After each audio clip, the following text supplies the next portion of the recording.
but you know I never will. No, so I choke you down just like a pill.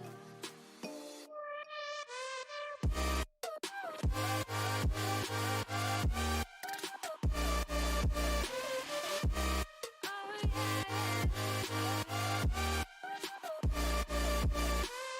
take you like a pill.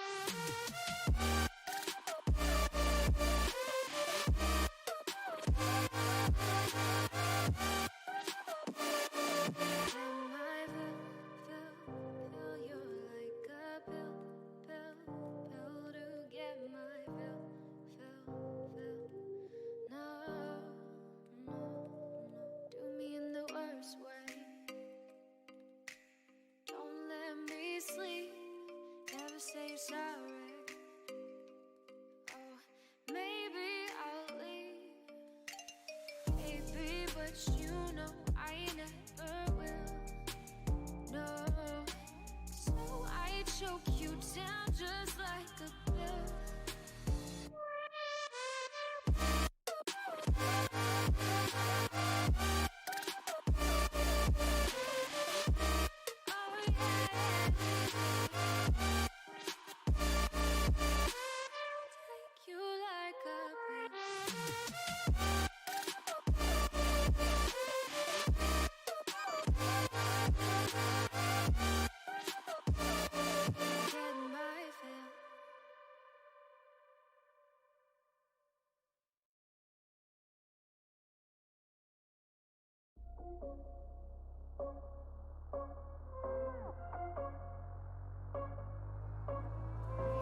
Rising with each beat of the music is bringing.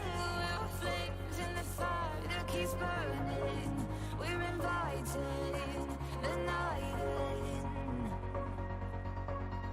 Welcome, my heart so full, I'm devoting myself to the night. There's no motive, we're just listening, we're existing.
Ladies and gentlemen, welcome to Collegiate Rainbow Six. This is the grand final of our summer league. We have UTSA versus University de Montreal tonight, and I am one of your casters, Poseidon, and with me I have the lovely...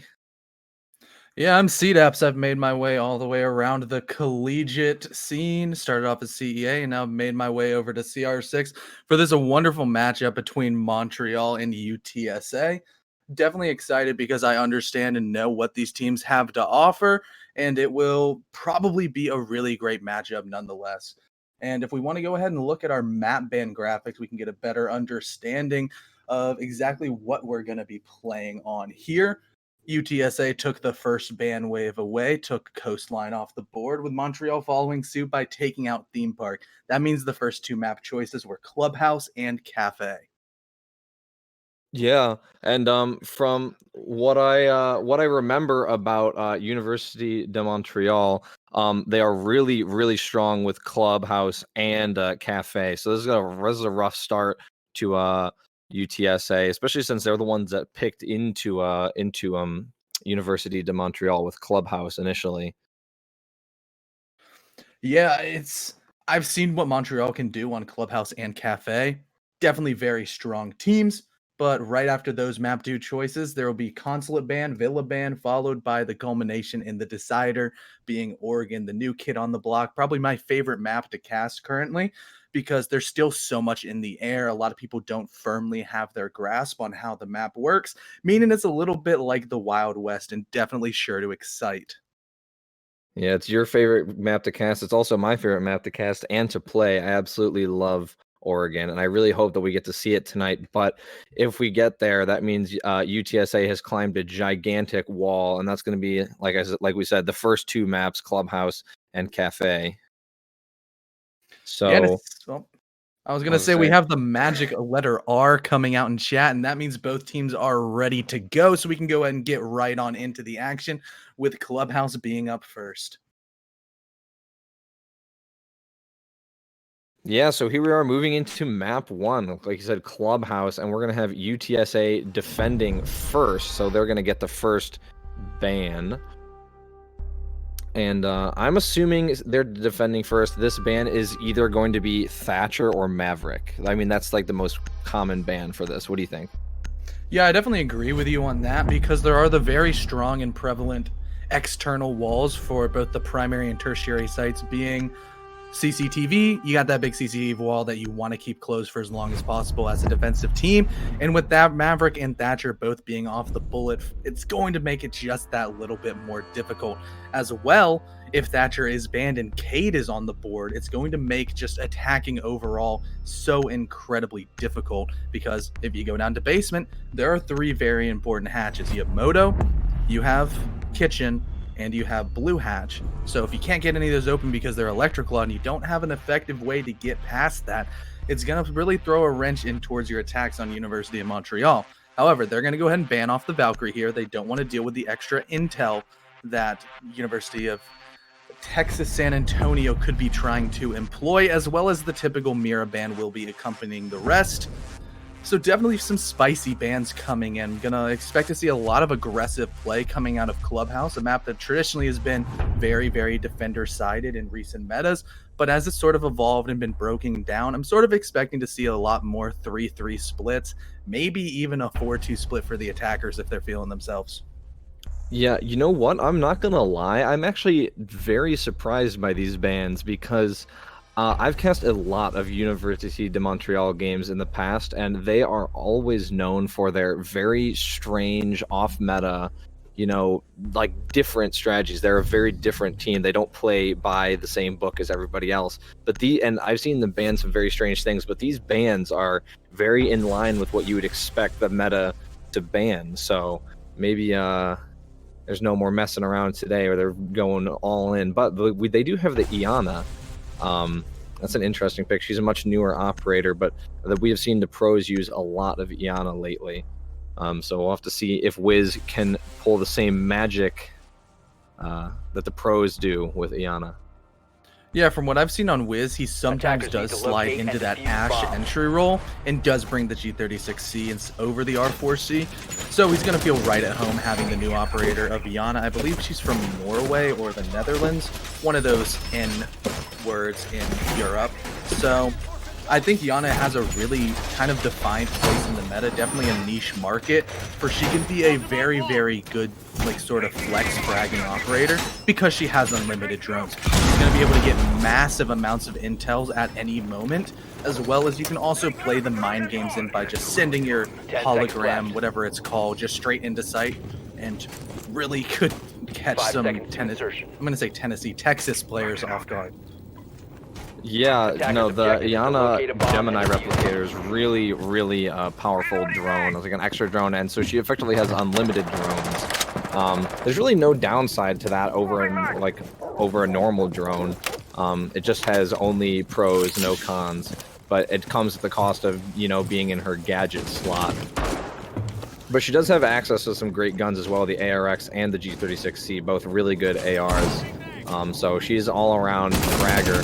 We see initially Silence and Primo already 2 minutes, just less than 2 minutes and 30 seconds left on the clock, and Primo and Silence already coming to a head with one another in construction there. But Primo's actually going to back way off now. Silence trying to pick up an early kill, but he's not going to keep the pressure going. Actually, he does still find the head of Primo. What a shot all the way from inside cash. But Banana's going to get immediate refrag there onto Nexon. That's going to be the Wamai dealt with. Not exactly an operator you want to lose this early on. Though no more magnets being produced throughout the round. It's a 4v4 situation with just under 2 minutes left on the clock. The wall still closed. Max Payne waiting for his friends to, you know, remove the wall denial from the wall, but I don't know how they're going to do that. It doesn't seem like anyone's going underneath. This Ton picks up a kill onto Platts, a nice headshot there. That's going to be the Zofia dealt with. That would be the operator you would need to get to destroy under the floor, but it already sounds like Max Payne has gotten the wall open. Easy Money's going to pick up a nice headshot on Bananas, though, just as the wall opens. That's going to be the Hibana. Max Payne responds with a nice headshot onto Primo. It's been only headshots this entire time. Max Payne dropped exceptionally low by Havoc, and now Wiz is sending in the drone to figure out exactly where these defenders are. It's going to get pre-fired by Havoc from the top of red stairs. So now Wiz and Max Payne are left with not a whole lot of options. Yeah, they're definitely watching for the hole. Yeah, they're stuck inside a construction right now. They really don't have a plan B because they couldn't get that main breach open. Ton smells the blood in the water, and he's lurking back over towards Master, waiting for the calls to come in of, hey, deliver this final blow on the flank. Max Payne does seem to know that there is somebody slowly pinching around him, constricting in those snake-like movements, trying to make them feel the pressure. Wiz is going to fake it out, but Havoc has none of it as he's going to rip the head right off the Yana, leaving it all up to the lone Thermite in a 1v3 clutch situation. He still has 30 seconds left on his time, but he doesn't have very much health, and that's going to go straight down to 0 as Ton picks up another headshot, and UTSA pick up the round. That must have been a crazy flick, and we're going to see it right now. Like, because he had no health already, and the headshot to just add insult to injury. So many headshots that round. And honestly, like, that was a really good start for UTSA, especially on Clubhouse versus University de Montreal. It seemed like a really bad place for Wiz to deploy the Gemini replicator from. It looked like I might have almost been a misclick. He was right in the doorway, and like, you know, the Maestro is right on the other side of that wall on red stairs. That was a little confusing to me, but yeah, that along with just a really nice play from Ton on the roaming Jaeger, just unable to get rid of him, is going to win San Antonio their first round and the first round of the map. And now they're going to go down to the basement. Alrighty, I see a Mozzie and a Vigil coming out. Probably going to be a heavy drone denial based roam out of Ton and Ugly Primo. We've already seen just a sliver of what Ton has to offer on his roam game. He's going to be just passive enough where he's not going to overextend himself. But if you back him into that corner, he's going to get those frags, as well as if he's able to stay alive up on the 3rd floor in conjunction with Primo. You put those 3 Mozzie Pest downs and you're continuously flickering around your Vigil cloak. It's going to be hard to get an exact pinpointed location on these 2 roamers. And even if they don't get the frags, just their very presence of being alive is always going to be lingering in the back of the heads of all these attackers of like, hey, we can be flanked at any moment. We're in constant danger. And that right there is the consequential roam. You don't necessarily need to kill everybody on the team, but you're mainly looking at the top of your screen and trying to kill and chew away as much clock as possible, because that's the sixth man for the defenders, always working in their favor. Yeah, and like with this lineup, you can almost exactly predict where everyone's going to be. I'm assuming Easy Money's most likely going to be in Church, Havoc's going to be in Armory, Nexon's going to be behind the Generator and Blue, and we're going to see Primo and Ton roaming. And you know what? University de Montreal lost the Jackal this time around, so the roam clear is going to be a little harder. And those roamers are definitely going to do their best to waste as much time as possible. University de Montreal doesn't look like they're going to waste any time getting into the building either. No, like, droning while coming into the garage here. Just going to run right on in. Yeah, and that's one of the issues with the big roam that we see SSG populate. They're like sort of rise into prominence. They put a lot of people upstairs. You are susceptible to a blue rush, which could be employed by University of Montreal, but probably not. They're going to go for the more traditional roam clear here, as Tun's going to start feeling a little bit of pressure. Some drone work coming out of Montreal, as well as that jacuzzi wall being busted open for those angles. Tun will now make his presence be felt, and he's going to lose about half of his HP to the Buck just sitting out. That is silence, and he wants this kill. He's going to start pushing and corralling those players back on into sight, making sure those roamers don't have their pressure up on floors that aren't the site. That's not where you want other players. You're going to try to corral them in and understand, hey, they have to be in this corner, in this room, in here. Have all that intel, which is really good, but it's also really well played by the roamers. They're still alive. They've only lost a little bit of health, and they've killed about half the round. And if it comes to this 20-second meta, we love to harp on when you're just kind of trying to throw everybody into sight, get your trades, understand where this is, and hopefully your gunplay will come in. Having those extra bodies inside the sight is always a definitive advantage. Yeah, I don't know how I feel about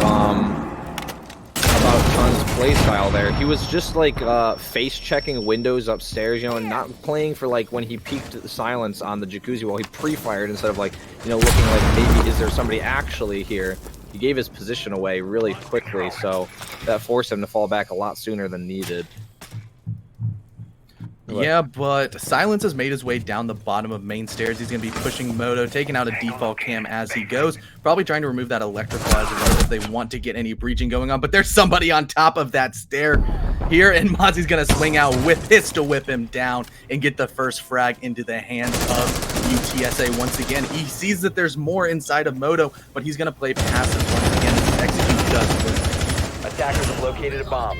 Yeah, these players just so aggressive, face-checking everything. Silence had no idea that Ugly Primo was there, and that's exactly what he's bet on. And there's a lot of trades going on back and forth now. Havoc, the only one to fall from the defense. Just as I say that, Nexon gets taken out by Wiz, but down goes Max Payne. That's another down for Primo, potentially a kill, but the frag grenade flies out. Will that find anyone? Yes, it will. Get Primo. Easy Money's going to get the refrag on the Plats. It's just Wiz with low health. Max Payne is down. Attackers recovered the diffuser.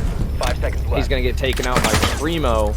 I'm sorry, by a Ton. That was the finish down by Primo, and that's going to be the round there for UTSA, winning 2 in a row now on Clubhouse.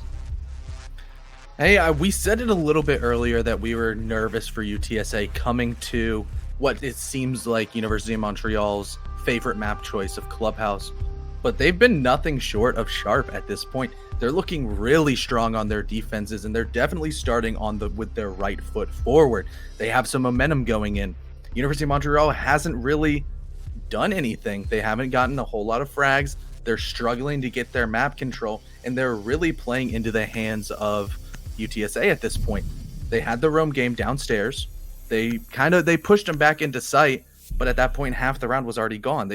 For the defenders, they just had to wait, hold angles, and eventually an attacker would pop into their crosshair. And if they have that placement correct, you're just going to pop their head right off and always win that gunfight.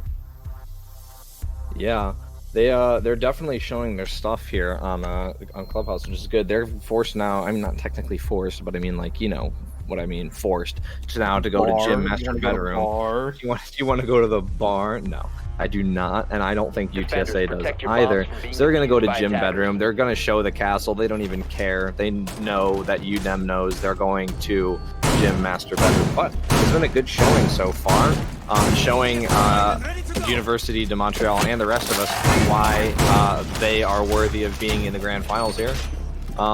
So yeah, 2-0 right now. It is the defense. Like you said, this does tend to be a defense-sided map as of late, but we shall see how it turns out. Yeah, most likely because they're bringing the castle, they're going to try to expand the site horizontally seconds to inside of insertion. Cache. Actually, I love this play from Havoc. If you didn't know, you can 5 make a seconds punch to hole on insertion. this wall and watch a thermite try to place a charge on the Attackers jacuzzi are wall. moving out to And you can locate a get bomb some and defuse free it. kills that way. And Havoc's is just going to be sitting there on his cardiac sensor, making sure nobody flanks him. And as soon as Platts or anybody else breaks open that castle barricade and easy money on the bandit has to fall off the bandit trick, the Pulse is just going to be like, oh, I'm going to tap, tap, tap away right onto the head of Max Payne if it lines up that way. Actually, as soon as I talk about it, that's the caster's curse. He's just going to fall off and kind of tease me just a little bit. But Platts is going to be the first opening kill as he takes out Ton, a really prolific fragger at this point, as well as your Jaeger going down early.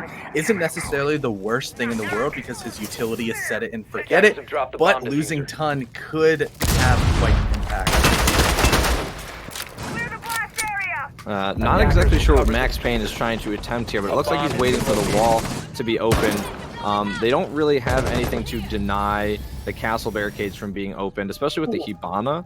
But Max Payne getting a nice headshot onto Havoc. I was going to say that. I wanted to say earlier, I'm kind of afraid for him, and that's exactly what happened. That's a well-known play, and there's no way to recover from it if you're found out. The Nitro Cell does catch Silence, but Bananas now is going to take off the head of Primo. Nexon's going to respond with a nice SMG-11 kill onto Bananas.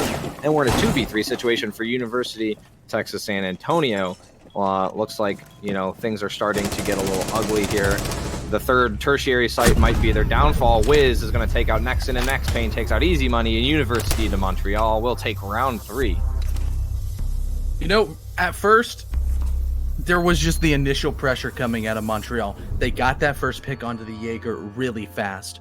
Then Max Payne didn't get fooled by the Pulse's attempt at a smart play to get him off that wall. He was just sitting there baiting it out. He's making the sound cues that Easy Money was probably like, oh, they're about to breach, they're about to breach, they're about to breach. You need to peek it now. And Max Payne is just sitting there with his ACOG, holding that bullet or that punch hole, waiting for the color to change, and just right onto the head of the fellow FBI member.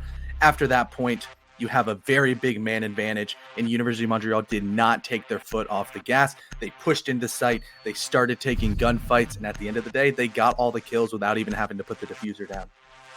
Yeah, exactly. And like I said, it's such a well-known angle. I would never personally dare attempt that, especially in the grand final. And with the UMP as well, it's just so risky. Yeah, I don't know if that was exactly advised, but Attackers they need did to pay locate for and it, defuse and they bombs. lost round 3. But now they get to go back to CCTV cache. So we'll now see if University de Montreal has cracked the San Antonio code. Will they win this round, or will they lose 2 times in a row on CCTV cache? I like the little pattern that Easy Money is making on the wall there when he punches holes in it for sound. Yeah, it's just all that extra sound propagation coming through the wall lets mana tricking just happen so much easier because it's either your right ear cup or your left ear cup. 10 seconds And you remaining. just hit your AQ and place down your battery, making a 5 thermite seconds charge to go go. bye-bye. Hopefully you get your timing right.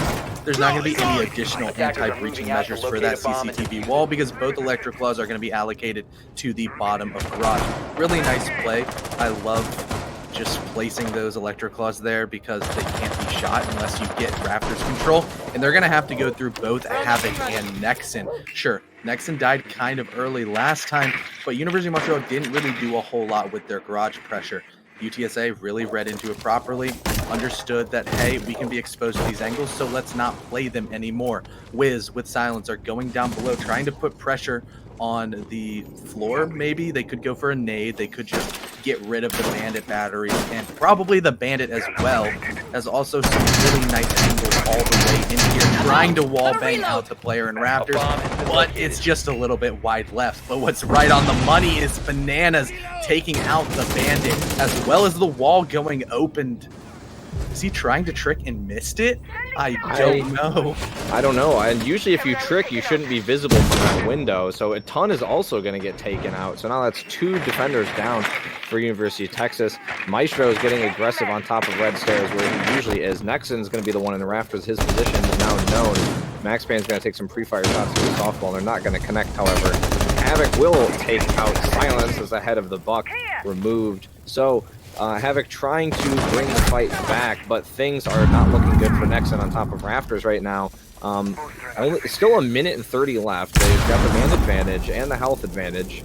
Primo is in the construction room, and Nexon is actually going to win that gunfight with MaxPain outside the breach. So these gunfights are being won by San Antonio right now. And as a wise man once said, you really got to win your one. And that does not seem to be happening for University de Montreal right now. They just keep losing their ones one after one. And Ugly Primo is going to take out Flats. Wiz is going to respond with a kill on Ugly Primo. And now it's just a 2v2 situation here. Nexon's still low on health, as that's not coming back anytime soon. Nade's going to fly out from Wiz and does do any damage to Havoc. Havoc sees the drone being set up by Wiz. I'm not sure if Wiz has exactly played a whole lot of Iana, but Banana's actually going to take out Havoc even on the pre-fire from the Alda. Now it's just the low health Nexon. The last operator left alive for the defense. Banana's going to drop, and it looks like he's actually going to go for a rappel position outside the breach. Wiz is holding inside of A. Nexon's going to hop through. This could be bad because Banana's going to have his back right here. He's going to start taking shots. He will take down Wiz, but does he know where Bananas is? Bananas on the other side. He's going to hop through into construction. He's going to turn with the bearing 9. Nexon just on the other side of that wall. He's going to get taken out by Nexon. Nexon with a gigantic clutch on round 4 is going to win University of Texas San Antonio the round.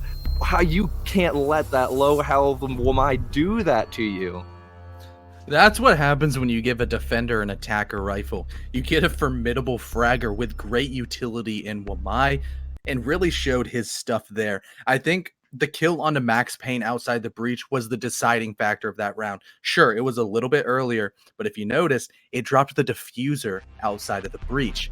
Then, when Bananas and Wiz pushed in from construction, they realized, oh no, we have site control, but we can't do anything with it. And also, the positioning still firmly placed inside of rafters from Nexon. They couldn't just run in the breach. They had to go all the way around, and that isolated out Wiz into another 1v1 gunfight. That's the only way you can win clutches if you're in the side of Nexon. You can't take 2 people at one. You need to find a way to isolate out all of your attackers that are coming at you. Take one after one gunfight of just single variety, and that's exactly what he did. Put on a perfect display of what you need to do on a clutch, and with that, San Antonio won the round. Yeah, like the problem, like I said earlier, before it had even really become a problem too much, was that University de Montreal just wasn't winning their ones. They've allowed the Maestro to get a kill.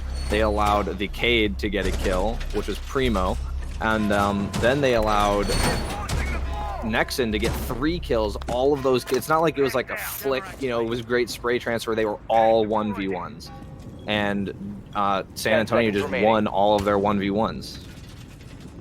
Yeah, I mean, he didn't even hit headshots. That's just the beauty of the AUG. It does like 50 damage per shot. You just need to land like 2 or 3 to a chest, and they just go down. They just get bricked straight through.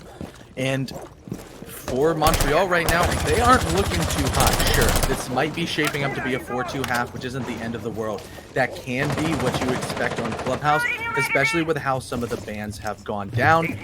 They have nothing to get rid of the Cade claws on any of the hatches, so downstairs becomes a much more powerful site, as well as Thatcher's still off the board as well. Not really easy ways to open, but Ton is going to take the head right off of Wiz, and he wants another, as well as Plastis trying to get the refrag out inside on this roam entry, but it doesn't matter. He picks up a second one onto the Zofia.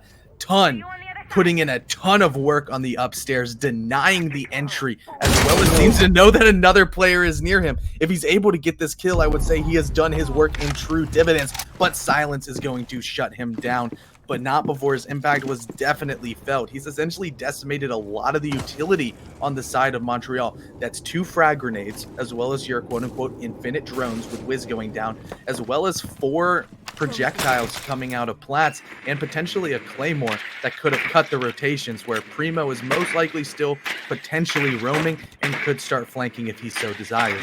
But he's actually going to be doing the attacker's job of droning, because that Mozzie Pest did yoink one of the attacking intel devices onto his side, and he's going to very smartly rotate it all the way over to blue, which is where Bananas wants to start pressuring in.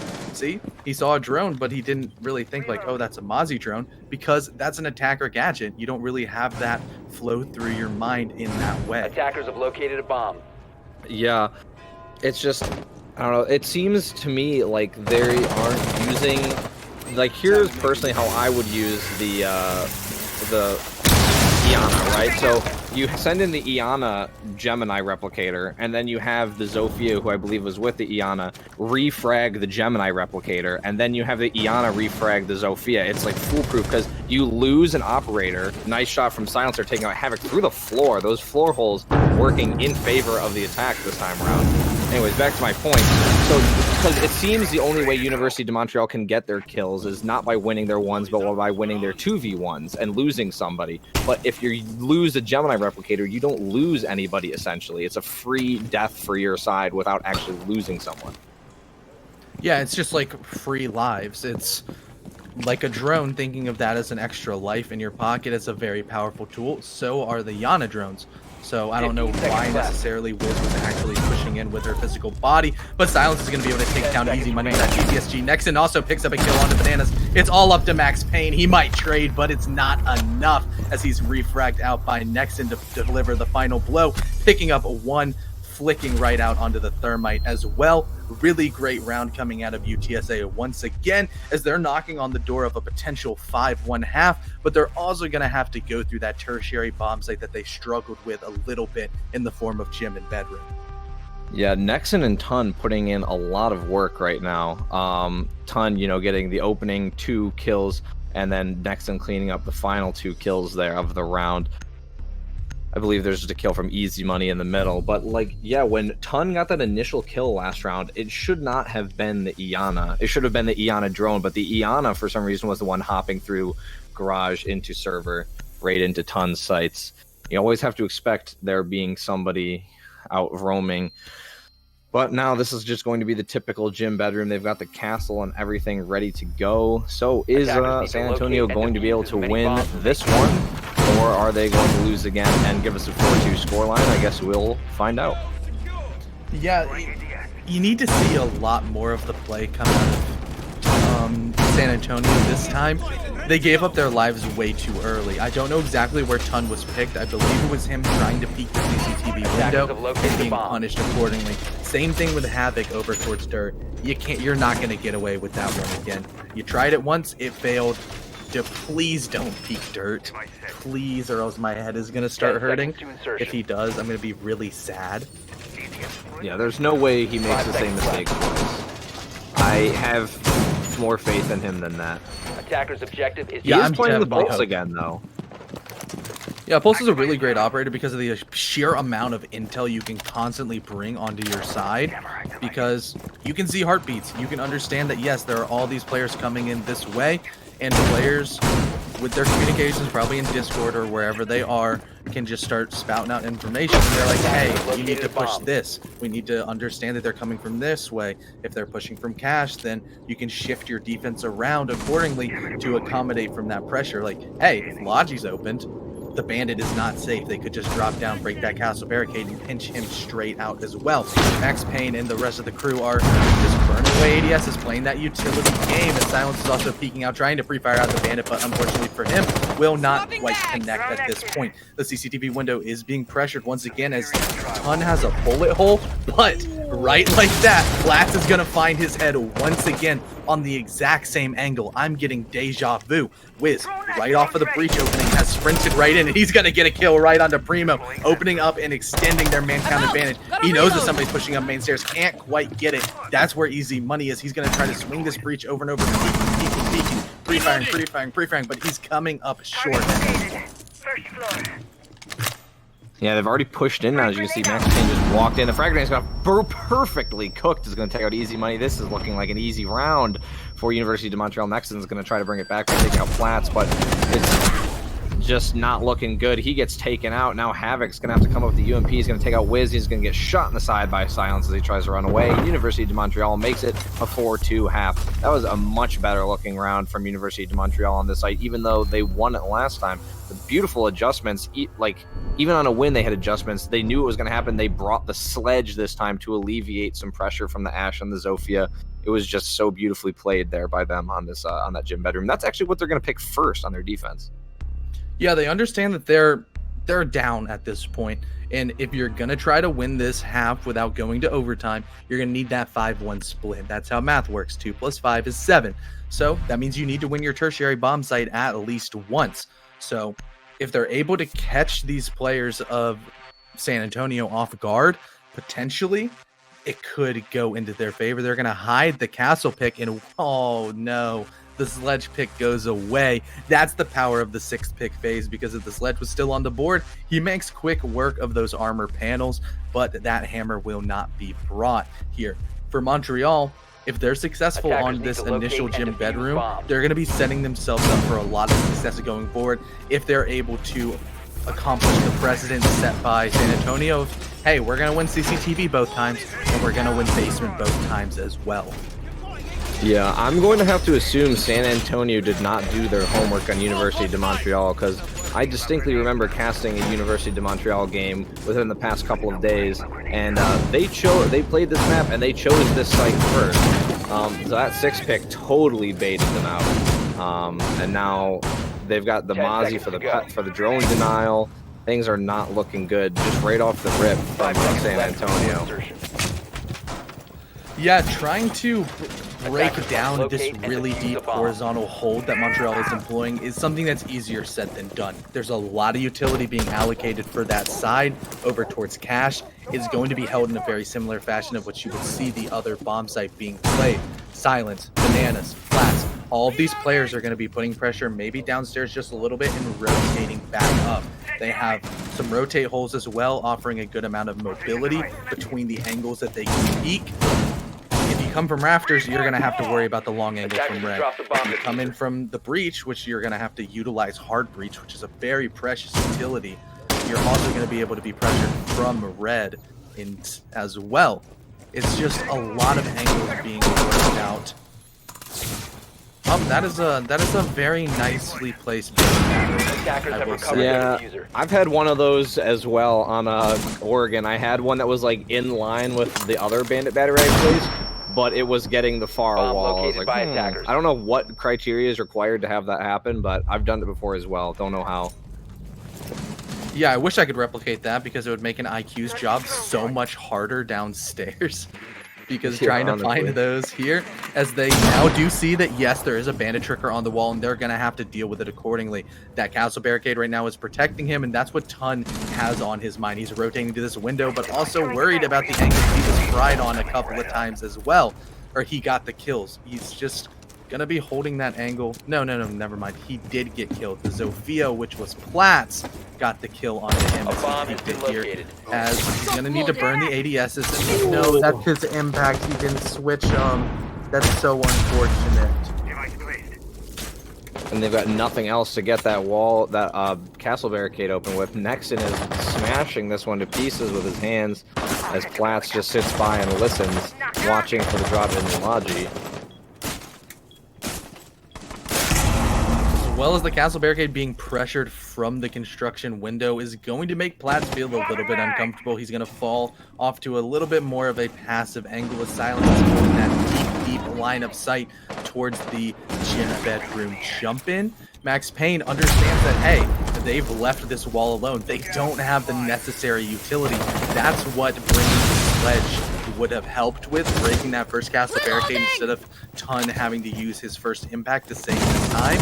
So they also understand, like, hey, they need to push on in, but it's got a shotgun and a whole flurry of kills out of San Antonio coming in and breaking the stalemate. Max Payne is going to answer back by taking out easy money, but they're in a 2v4 situation. Platts and Max Payne against the world with only 15 seconds left. The diffuser is in the hands of the attackers. That's Ugly Primo. He's going to swing in, but the Mozzie takes out one, but quickly refragged out into a down but not out state. More coming in as the Zofia falls as Max Payne goes for his triple kill, but he needs the ace if he wants it. Ugly Primo is on the defuse. The castle barricade is prepped. Gone off enough. He has the quad. why can't he get the ace? Yes, he can! Beautiful work from Max Payne to take this round out of the jaws of defeat. Well played by the Bandit. I can't believe it. It was looking so good for University de Montreal, and then all of a sudden, a beautiful 20-second meta attack from San Antonio, and somehow Max Payne gets all 5 attackers and the diffuser disabled. That is unbelievable, and a well-earned win for University de Montreal there. MP7 go Burt. It's a wonderful gun onto the side of the defenders. Bandit, 3-speed, fast, great utility, wall denial. Nitro Cell as well with a perfect gun. Arguably one of the strongest operators on defense, and we really saw him shine last time around. They couldn't get the wall open because of his masterful tricking. Then they couldn't get in sight because of his masterful aim, just killing everybody in sight. And like you said, that was a beautiful 20-second meta execute coming out of San Antonio. They understood where everybody was on the defense. They spent that time burning away utility and gathering drone intel, only for them to just flood their way into sight and win all of their initial gunfights. But nobody accounted for the Bandit. He used those angles from over near the wall to sort of just frag everybody, swing everywhere, pew, pew, pew, kill everybody. Great work. Yeah, now that you mention it, that round really was just Max Payne versus everybody, because it was his gadget that kept his team in the round. He got all 5 kills. He got the diffuser disabled. It was really just Max Payne versus San Antonio at that point. I wonder what dude, his cost would have been like literally perfect on that if we had Siege GG facts, like literally a perfect round coming out of the Bandit. Yeah, absolutely insane. The only thing that would have made it better is like a Nitro Cell kill. 10 seconds Yeah, left. if you got like a triple Nitro stopping the plan or something, like, I don't know. But we're going to be going downstairs this time as Montreal might be able to ride the curtain tails of that momentum that the last round brought forth on them. Sure, the rest of the team probably isn't feeling too good, but watching one of your players step up and rise to the occasion is definitely going to be like, hey, we can do this. San Antonio are human. They make mistakes as well. Let's capitalize them properly. They're going to go downstairs to a site that is a little bit stronger than Gym Bedroom this time, as the roam game will be sort of non-existent at this point. It's a big turtle strat coming out of Montreal. All 5 players except Bananas near site. There's 4 plus 1 upstairs. Max Payne locking down as the smoke inside of dirt. Gonna make sure that nobody gets that free, easy entryway into site that a lot of teams open up as a last resort. Most likely what Havoc sort of employed with his thermite charge. Just place it down, and if push comes to shove, there's no other ways into sight, we can start pinching from potentially a moto drop as well, or a blue push with that dirt push as well, to really start making Montreal feel the pressure. But a lull in the action is going to be as just a little bit more drone work comes in. San Antonio is really cautious and understand that we need to properly clear the roamers. We don't really know at this point what Montreal is doing. Are they turtling? Are they deep roam? They need that intel in order to stop it. Yeah, they're, especially after that last round, they're really cautious, and they don't want Montreal to be able to come back. It was 4-2.5, now it's 4-3. They're only 1 round away. As you can see, it looks like Ton is right behind that drone. Bananas had decided to, for some reason, get aggressive on that after destroying that drone. That could have been the end of him, because Ton has been on his game tonight. But now Platts and Bananas are looking. They hear the Gemini replicator going down. They know it's coming, and Platts is going to get a little scared by that, but yeah, he knows if he didn't get shot, it wasn't the real thing. Especially since he couldn't see it. He's like, oh my god, where did this person come from? That's the beauty of the Gemini replicator. So now he's going to fall back into sight as Nexon is going to make his way down the main stairs, which just recently vacated by the defense. A nice shot from Bananas playing behind a perfectly placed shield there is going to take out Nexon. That is a great way to start the fragging for your team. And that's the Ash dealt with, who is one of the operators that could get rid of that shield there. He's going to start making his way into blue. He is going to start getting shot up by Wiz, and now there is another defender there, and I think he's aware of that, and so he's going to fall back because he doesn't want to get pinched. Easy money's got a nice frag on the Bananas, and Havoc's going to follow up with a nice headshot on the Wiz. Prima's going to get taken down by Silence, as now Tons going to move in for the refrag, but he'll get taken out by Max Payne instead of hopping through the rotate. It's all on Easy Money, and Havoc now in Moto. Easy Money's going to get taken out. Trade, and Flats is going to kill Havoc to finish it off, and University de Montreal is going to win another round to bring it back to a tie. Yeah, they're really good on stopping this 20-second meta. They understand that the beginning of the rounds is really quiet. You need to stay on your toes, however, because San Antonio can strike at any given moment. The attackers always have the element of surprise and being able to control the engagements, but if you're on University of Montreal, you have your shields for your buffer. You sort of can gather enough intel from sound cues, just silence over towards, hey, they're sprinting above us. They're going to push X, Y, and Z, and we're going to be ready for it. Especially right when that clock hits 20 seconds, that's when everybody perks up. They sort of tense and they're like, okay, they're about to push now. This is time. This is our time. We can't let them just sprint into sight and bully us. We're going to have to stand strong. And so far, they have been able to. That's 2 straight defensive wins, and that has tied Defenders, up the protect your game. bombs from being And with defused Montreal by on the attackers. defensive side, with how this map has gone so far, it might be their game to lose at this point. Yeah, it's always funny how teams will, like, how even now teams have not managed to learn about, like, the 20-second meta, you know, like, they know about it, but they don't, like, know about it. Like, you realize that with 20 seconds left, there's still, like, 3 or 4 of them alive, even 2 of them. They're going to have to push you through the only avenues they have left, so just be ready, be on your toes, you know? Some teams still don't get that yet. 10 seconds left before But University of Montreal totally gets that. Yeah, it's something that's a little bit easier said than done, because to a certain extent, it's like the action goes from 0 to 100. Can you understand and be ready for that initial push that just kind of feels like it comes out of nowhere? Is just the big key on what has risen teams up to the top. If they can masterfully stop the 20-second executes, their defenses are going to be really strong. If they can employ it onto their side, get all of that wonderful intel onto their side as well, and go for your pushes with a lot of knowledge going forward, it's going to allow you to be a lot more successful as well. Especially if you're not that great at getting the roam clear down, you can sometimes just bypass the roam game. You can just go to site and force a retake situation where you just cut the angles and understand, hey, we planted the bomb. We're in control now. We are the defenders. But one defender, actually no, Platts did not take any damage from the drone hole. Nexon is watching it quite intensely because they want this Wamai out of the bottom of Grog. Black, one of those players that you need to take out early, but Havoc will take out the Thermite with the diffuser. A massive pick coming out of the Cade at the top of the rafters, as that's a lot of hard breach utility. If they have Wiz on the Bandit trick, getting rid of a Habana pellet is so much easier than an exothermic charge, as well as Ton has been put in the down but not out state by Bananas, who just peeked the top of the new blue stairs and will tuck tail and run down inside the basement. I can't believe that University of Montreal is getting away with this extremely aggressive garage strategy. They really should, at a minute 30 at the very least, be getting punished for it, but not a single defender has lost a single point of health. Bananas has managed to down Ton, and Max Payne, I believe, did get a kill onto Havoc, who was the diffuser carrier, so they can't be getting away with this, but they are. Minute 15 now, a whole 15 seconds have been wasted since I started talking, and still nothing has happened. The attackers are just left wandering in and out. They don't know where to go. Their Thermite is dead. The only attacker they've actually lost is the one they really needed to get this wall open. You could use the Hibana, but it's going to take forever. And things are not looking good. Now we're less than a minute.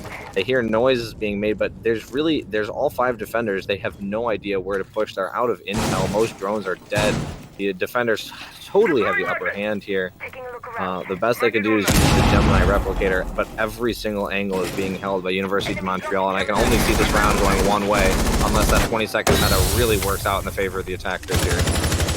Yeah, especially with the smoke still on the board, the first Axie Bay Panister is going to be locking down that construction push that a lot of San Antonio attackers want to push forward on. Once that clock hits 30 seconds, you can just really fully shut it down. You're going to have to sprint through that gas and take a whole lot of damage. The 15 seconds left, the Habana runs straight in, but it's right into the loving arms of Wiz as he will take that free kill onto Ugly Primo. Easy Money gets a nice kill onto Platts, ending the reign of terror of one of those players. Nexon's going to get another kill onto Silence as they have sight control, but they don't know that Wiz is there, and he'll pick up the 3 kills as well as the final damage coming out of the most unlikely box of the Bandit battery.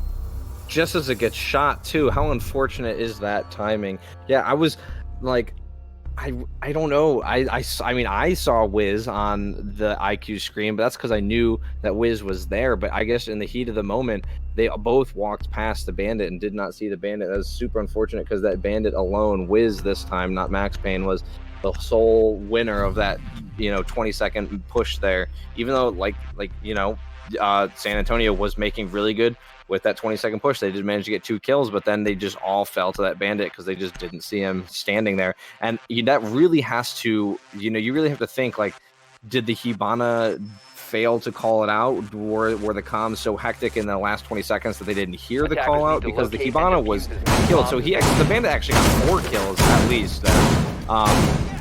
So the call out not come out, or did they just not hear it? Because that call out should have come out that the bandit was there. And if you're the IQ, when you're walking in from construction, that should have been the first thing you should have pre-fired that through that door right there onto that table to see if the bandit was there. And he still was for some reason. Hey, I mean, it worked. Really well played by Wiz. I guess anybody on Montreal that picks up the German operator with the electricity is gonna show off a shockingly good round. Now, Max Payne, last time around on Jim, got the ace clutch with the defuse on the bandit. He's back on it. He has 12 kills to his name at this point, being pretty much by far the lone star of Montreal at this point. And they've taken the lead back. This first half, they were down 4-2. But since then, they got the perfect site rotation, and they're looking really, really strong on defense at this point. San Antonio has had a couple of glimmers of life, but they just haven't quite been able to close it out fully. They looked really good in the beginning of the round. Middle of the round, still just as sharp.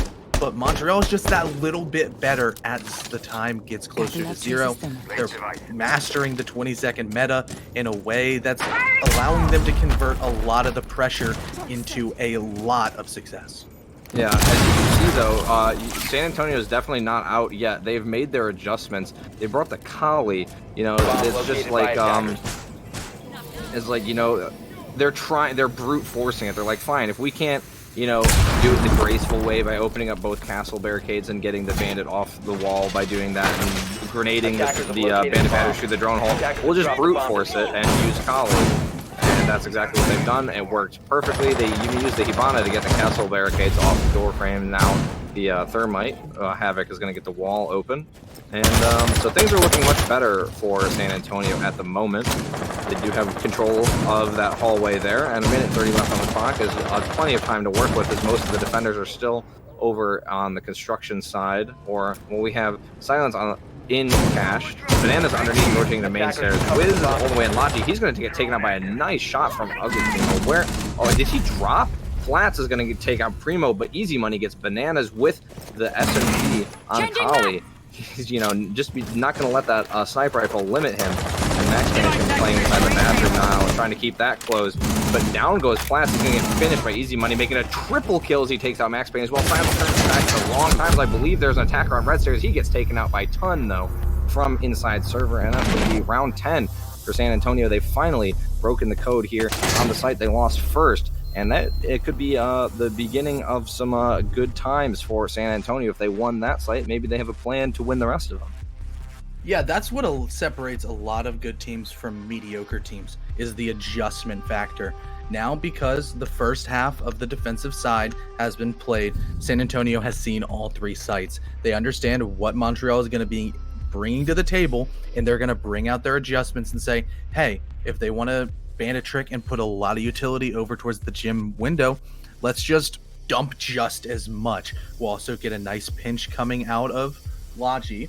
The initially Ugly Primo on the Hibana was the ones to take the gunfights, and then Easy Money came in with the pocket F2 that Kali has as a secondary, picked up 3 kills on this quote-unquote hard support operator that sort of acts in a very similar way to Thatcher. He helped get the wall open, got 3 kills, really great work for them, and that was enough success for Easy Money to say, I'll bring the Kali once again. That's going to help us get hatches, maybe even dirt, if Montreal allocates an Electric Claw over towards that way, but most likely it will just be utilized on Kitchen Hatch as well as Moto. But it's also going to help maybe slow down San Antonio if they want to take those hatches, but most likely not that much, as all Callie needs to do is bring one of the lances out of her sniper rifle, throw it on the hatch with the launcher, and just sit back and prosper. 5 seconds Yeah, left. after the last round, Easy Money must really be feeling himself on that sidearm Attackers are moving out to locate a bomb and SMG defuse it.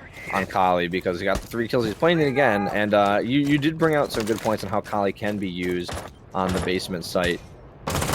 But I like, you definitely could bring somebody more effective. And is Wiz actually going to be trying to trick? Is he going to make it? Oh, he is on the last second. Wow, how about that? And there you have it. One exothermic charge gets baited out and destroyed. And is Havoc even aware of this? He didn't even turn and look back. He's not going to look back on it. It's behind him, in the path. It's over with. And I think Wiz, satisfied with his work, is going to go back to site now and start looking up through the floor. Yeah, that's also going to allow maybe potentially impact tricking over towards kitchen to waste more utility, or just make San Antonio work a lot harder with any of the map control. At this point, they don't have dirt open. That's one less thing to worry about for Montreal. They don't have to allocate any defenders watching that hallway. That'll freed up the smoke that we saw Max playing last time. But Wiz is also going to take out next, and that's no more soft breach, no more hammerman, as the nitro cell went straight through the floor and blasted him up to the ceiling. Really great pick, because he was opening up a plethora of dangerous angles that Montreal would have had to worry about, and now a couple of them weren't quite opened. Easy Money's going to answer back by taking out Platts. No more pulse, no more cardiac sensor propelling that information here, because he got shut down by a sniper rifle right to the dome. Yeah, absolutely obliterating his head with that powerful sniper rifle. That was very unfortunate. That's going to be a closed casket funeral for Pulse for sure. So, and with Nexus, you can't be telegraphing your position the whole time with that sledgehammer, especially when you know there's a couple of micro cells on the board. There's actually 3 at most. Oh, wow, a nice shot from Ton through the floor is going to take out Bananas. And now it's just Wiz, Max Payne, and Silence. The 3 defenders left. Ton just shooting the dead body some more. At insult to injury. Nice shotgun kill from Silence. Going to take out Havoc, and the diffuser dropped now. I believe he knows that inside of Moto. Now these remaining attackers are going to have some work to do. Wiz going to take out Easy Money. It's a double kill for him. Elgie Primo is going to get Max Payne. So now it's a 2v2 situation. The Mute gets caught out, but he does swing around on a Ton and takes him out. Now it's all Primo with not a whole lot of health remaining. Got to take out the full health Mute and Cade, and he's just going to get slammed sideways by Wiz from inside of Armory. Another headshot from him, and University of Montreal is going to win the basement round.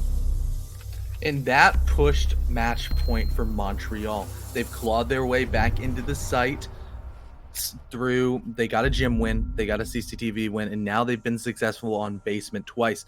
The final round of regulation to decide if we're going to go into overtime or Montreal is just going to take this map outright is going to be on arguably the strongest site on the map, being CCTV Cash Room. But if you remember exactly how the round went down, it was that 20-second meta with Wiz stepping up above the rest of his teammates and picking up 4 kills. Will he be able to replicate that really great play once again, or will somebody else step up on the side of Montreal? Maybe it'll be the whole team stepping up and getting frags for the rest of them, or we'll see San Antonio rise above, fix their mistakes, have those micro adjustments to swing it back into their favor.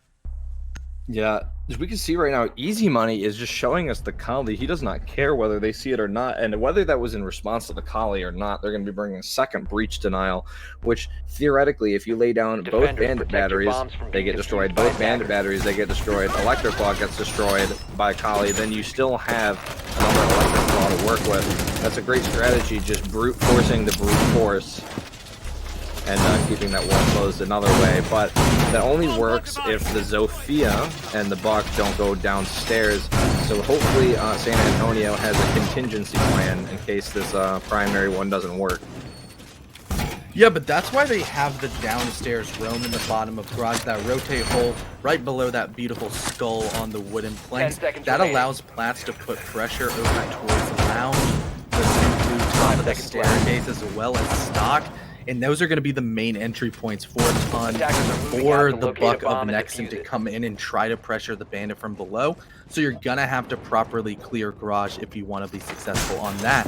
However, a couple of attackers have spawned in on the west side of the map over towards master bedroom, indicating a potential full horizontal take where they can just bypass the roamers that are over inside of garage and start putting pressure directly in on site. If you're able to take cash with relative ease, take out the smoke, or maybe the, I don't know who else could be playing in that position. I believe Max Payne potentially, but I know Platts and Max Payne played, yep, they played garage last time around.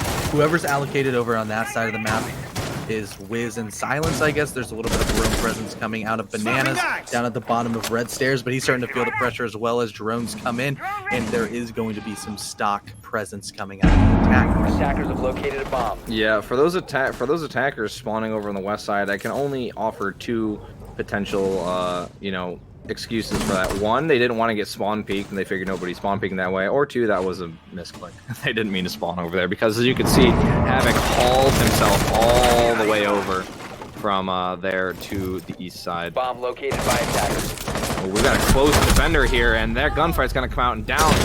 Bananas wins that pre-fire, but he's going to miss. Nexon gets the refrag as Bananas got a little too aggressive there, leaving Flats in the lower part of garage. And the Kali Lance is going to be ineffective there as that Electric Claw is placed up in the rafters. So that's going to be a Lance wasted. Could use a Lance to remove the shield, and then Platts would be left high and dry inside of the garage. Pre-fire shot coming out, not going to connect. However, Primo will take out Wiz, and that's going to be the Bandit. And this wall is about as good as open now. Yeah, one exothermic charge is just enough to break a really big hacking hole through CCTV, offering a nice amount of access into the B bomb site, as well as making the Rafters players very, very, very pressured. They understand, hey, if we go through the right hill, we're probably dead. It's going to cut the site in half as well, cutting those wonderful rotations that the defenders will try to employ. But a whole flurry of kills comes in as Ugly Primo and Easy Money take sight by storm. Silence trying to swing back isn't quite enough as Ugly Primo gets a second headshot from that window. San Antonio take the round, and we're going to overtime. Yeah, what a great way to start the grand final here, taking us to overtime on map 1. You can see Smoke there trying to find the shots through the bomb chest. He just could not connect as so many defenders died beforehand. I was thinking, like, what happened to the guy that was sitting on the rafters underneath the window? I don't even know how he could have possibly died unless he got a little too frisky on the window and ended up getting taken out. But yeah, they're just unfortunate, couldn't connect any of the shots. But even so, he was about as good as done for, considering that Hibana was on that window the whole time. So yeah, now we're going to overtime. But University of Montreal gets a start on defense here, which is a good for them, because they were, I mean, technically both teams were equally as effective on defense, but starting on defense in overtime is good because it's first to 2 wins in overtime. That means if they win 1 and then San Antonio wins their defense, that means if San Antonio wants to win, San Antonio has to win their attack, because Montreal is going to get 2 shots at defense at most. Yeah, so what's scary for me in the side of San Antonio is a basement is being brought first. For both teams, nobody has cracked the code that has been Armory and Church. 4 times brought, 2 from each team, 4 times won by the defense. And that's going to be a whole lot of pressure on San Antonio's shoulders because they were able to make the proper adjustments on their attacks in order to take CCTV and Gym, which was really well played by them. But their adjustments didn't work for downstairs. They could find themselves at a bit of a deficit, and with their backs against the wall here, as to locate a bomb and if Wiz gets another Kai trick under the thermite charge, I'm gonna be flabbergasted. They can't let it happen again. Man, if he does that, that is so much utility run. That is half the breaching potential of thermite just gone in the blink of an eye. As Havoc is really going to have to understand, like, I cannot let all of that hard breach potential. Did he use one already? Oh wow, early kills. Easy Money and Platts and Bananas all getting their due. Their Easy Money is going to take out Platts. Bananas takes out Easy Money. So initial frags going out there, but the Kali does get taken out, which means those hatches are probably going to stay shut. Don't know why the Kali was the first one in. I get that she has an SMG sidearm, but probably should have let that be the Buck or the Zofia. But yeah, so Kali dealt with. Those hatches are going to stay shut until they get control of Moto manually through main stairs. Yeah, that's actually a huge pick because the Kaid is on the board and he's protecting the hatches. That makes Primo essentially useless on the utility side. He cannot get the vertical pressure from the reinforced hatches gone because you can't go through electricity. You also don't have any nades as well as Ton going into the down but not out state at the bottom here. Banana picks up his second kill of the round and he's looking for more. He's swinging main stairs, but it's a swing and a miss as nobody is in that location quite yet. He's fallen back to Moto, an area that's going to stay safe because there are no explosives and no way for San Antonio to remove that electrical unless they just sprint in and shoot it. But at that point, you probably just want the rest of the people in there with you. You don't really need to waste that extra 10 to 15 seconds for the Habana pellets to go off and for you to drop.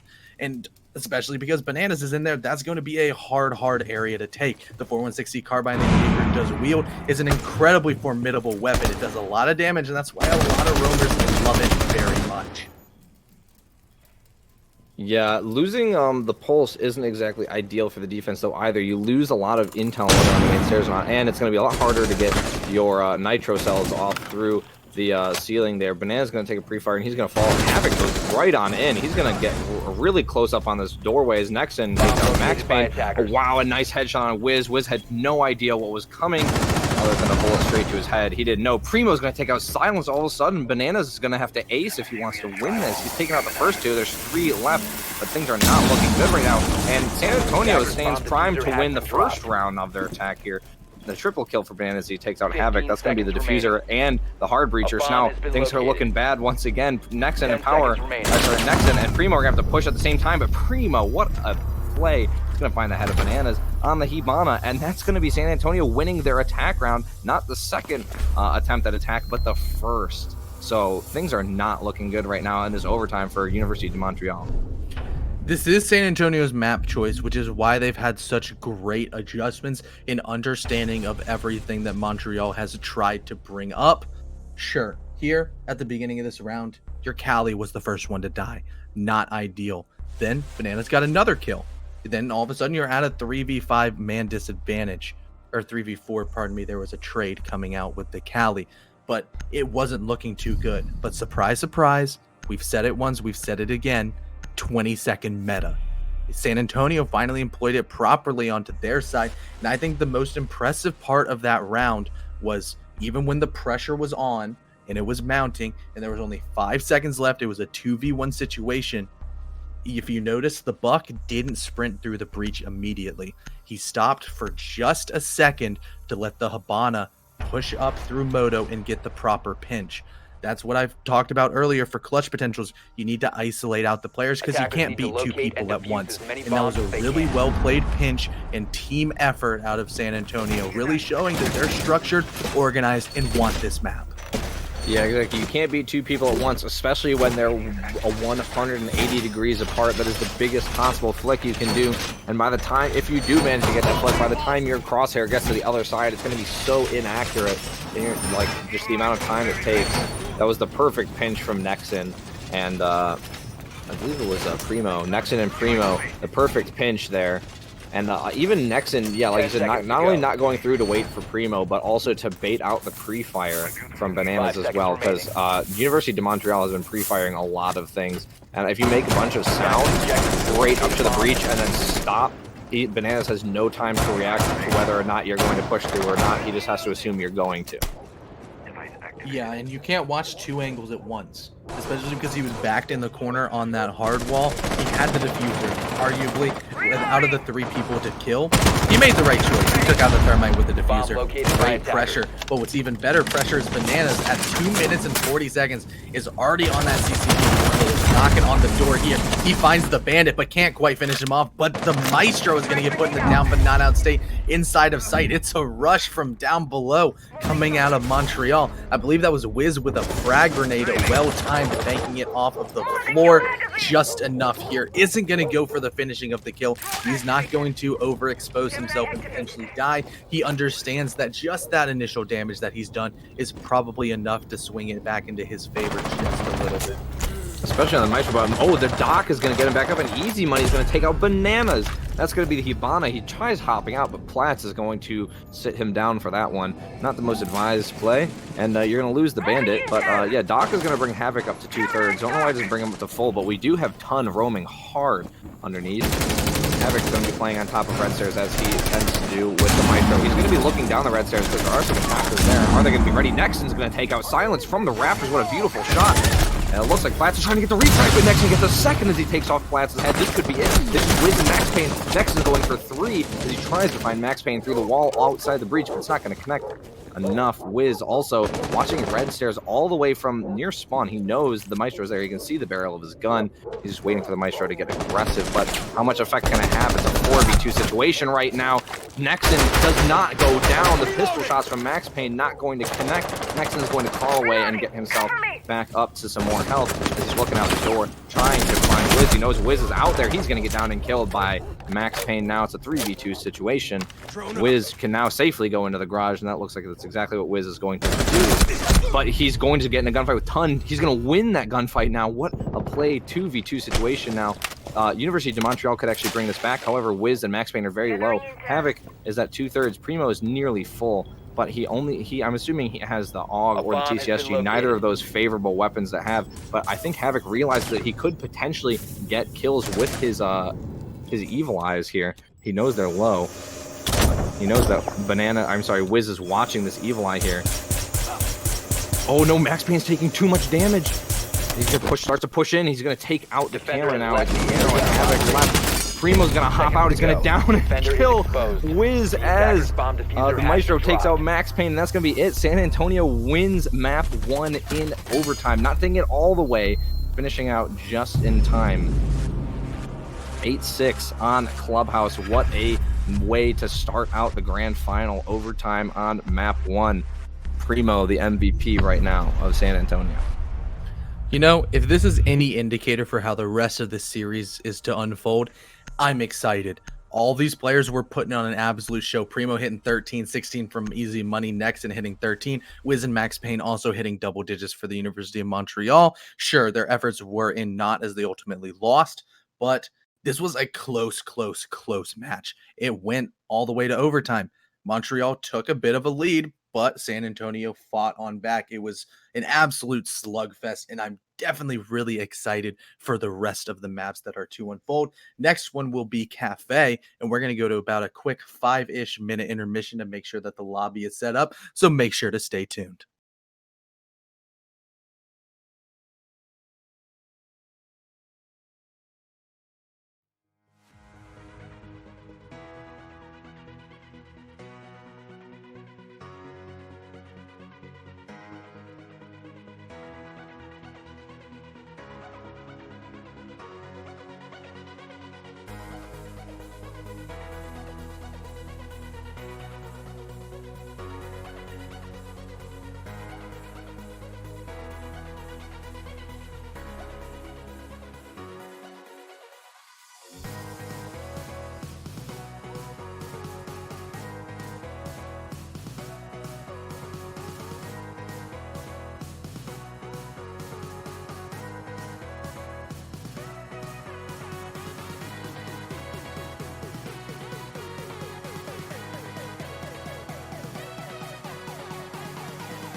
Ain't no love like a real love, but it goes so fast. All tied up like a captive. I want you. Used to pay my love life, standing on rainbows, playing it cool. I haven't felt this in ages, and I know my patience. So won't you please stay a bit longer? You're making me stronger, making me stronger. Stay a bit longer. You're making me stronger, making me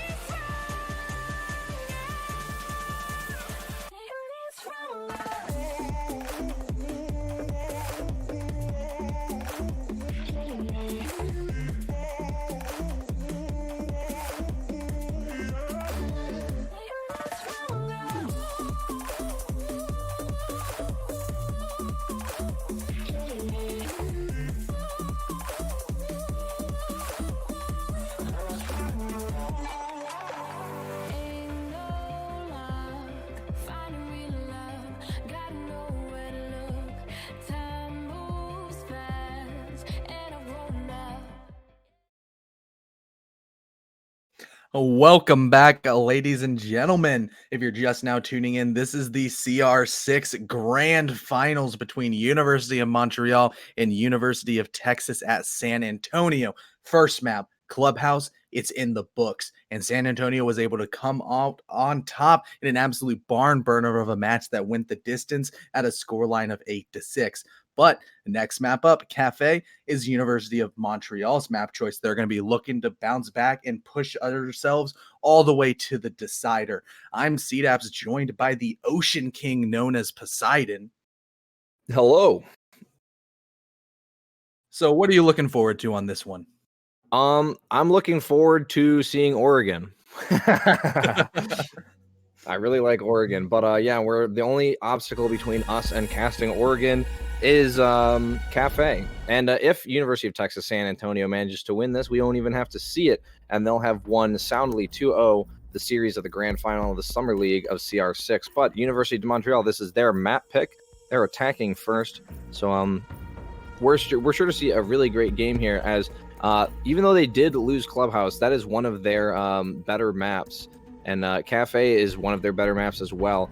I don't know if University of Texas San Antonio has too many good strategies for Cafe, and how slow they're picking their bans makes me worry a little bit. They're going to ban Thatcher first on here on this map. I think Montreal's going to ban the Thermite. I don't know why. I just feel like they are. Thermite would be an interesting ban on this map. I could see it. I'm thinking we're going to see something. I want to say Blackbeard, but I've never seen them ban Blackbeard. Oh, they did it! I guess your Okay. 5 head is so much more active than mine at this point. Blackbeard bites the bullet. No more Navy SEAL with the face shield coming out here. And that's going to mitigate a lot of the potential window play coming out as you take the 3rd floor bomb sites. Maybe even trying to just do your 3rd floor roam clear as well. And it seems as Montreal just has a vendetta against the Navy SEALs. They also don't want to deal with Valkyrie. Yeah, when I was talking about Blackbeard potentially being banned, that's exactly what I was thinking of, the window play on piano. I was thinking, you know what, maybe University of Montreal values the Blackbeard play on that window, and that's why they're going to ban him. The last ban is going to be the typical mirror ban, of course, but yeah, as you're right, they did ban Valkyrie 2 maps in a row now. So yeah, that's some semi-typical bans here, especially considering we've got Montreal and who does like to do some offbeat bans. They banned Blackbeard and Valkyrie, which is relatively on beat, especially for them. So looks like San Antonio is going to take us to the 3rd floor first, as one would expect. They're showing us a Wamai, Jaeger, Mozzie, Maestro, and Smoke. Now, they're definitely going to need the Wamai for that shield in Pixel. I'm assuming that's exactly where that's going to go. I wouldn't be surprised to see Jaeger or Wamai be the one to play back there. Probably be Jaeger, considering Wamai actually needs to stay alive for his magnets, now that I think about it. Yeah, I've seen a lot of in T3, a lot of teams do a double shield setup in Pixel Corner. If I'm not mistaken, Attackers I've need to also seen locate and Montreal defuse do it, where you blast open one of the bathroom walls as well, fully open it up, place down a shield, and acts like a budget ghetto knockoff mirror window. Bomb located We'll see by if that's what attackers. they're going to be bringing to the table, but most likely what you were talking about, I see the Jaeger and the Wamai. That means a very strong Pixel hold. You're going to have a lot of ADSs and a lot of magnets inside of the piano, because that's what you're going to want to protect. That is arguably the backbone of the 3rd floor. It's the most powerful room and, quote-unquote, probably the easiest for the attackers to 10 take, seconds left. and it's necessary for them to take that map control. That offers them access to seconds the left. right hallway as well as Cocktail, right on in through Cigar Lounge. Attackers objective Push. is to defuse the You can bomb. push right in on there, or you can breach your way into Freezer. It opens up options, and that's very, very powerful indeed. Yeah, I'm interested to see that play that you said University of Montreal might do from inside the bathroom there. I've never once seen that, so that'll be interesting to see. It looks like San Antonio's not doing that. Either they don't think it's advised, or they just haven't seen it before. But it looks like Max Payne's going to be already putting pressure on Easy Money, who's playing in Pixel right now, trying to keep him, you know, pseudo or psychologically trapped in Pixel. Whether or not he's going to be on that window or not, Tun's going to get the opening kill on a Wiz, though. Oh, wow, I've seen this angle before, but the only reason I've seen it is because I got killed by it once in like a ranked or quick match. But when Tun pulls it out, that's a crazy little Pixel, and that's going to be your roam denial dealt with. Doesn't look like there's too many roamers, but still, great operator to take off the board nonetheless. Wiz gets taken out. Aw, Nexon made us a smiley face. That's so nice. Thank you, of Nexon. him. Oh, he has the hair on it too. And what is he? He's making more. That's what happens when you're the smoke in sight, because you don't have your action go through until the final 30 seconds. So you can afford to do all of that. Yeah, I'm definitely so glad I don't play Smoke. I could not do that. It looks like Easy Money actually is going to be the one to be playing in Pixel. Not what I thought, but I can see why, because as long as he stays alive, he can keep throwing down more magnets instead of having to come back and throw them down for the Jaeger, who's actually playing super aggressively on Minibar inside of... Attackers bomb diffuser has been dropped.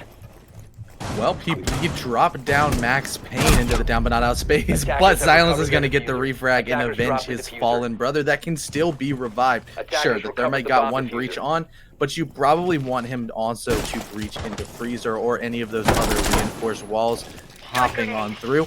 But you're also going to have to deal with money, and that's going to be a lot of utility dump coming out of Montreal's attack at this point, as well as the punch hole angle we see employed so often that looks all the way through Freezer. More and more pressure is coming out as the Smoke has to burn his first canister at about 45 seconds left. Easy Money's going to be able to take out Silence, ending off the Ash, but the refrag, he was not long for this world. Platts is going to answer straight back with the headshot on the line. It's all up to Ugly Primo and Havoc. Never mind, Nexon is going to bite the bullet as well.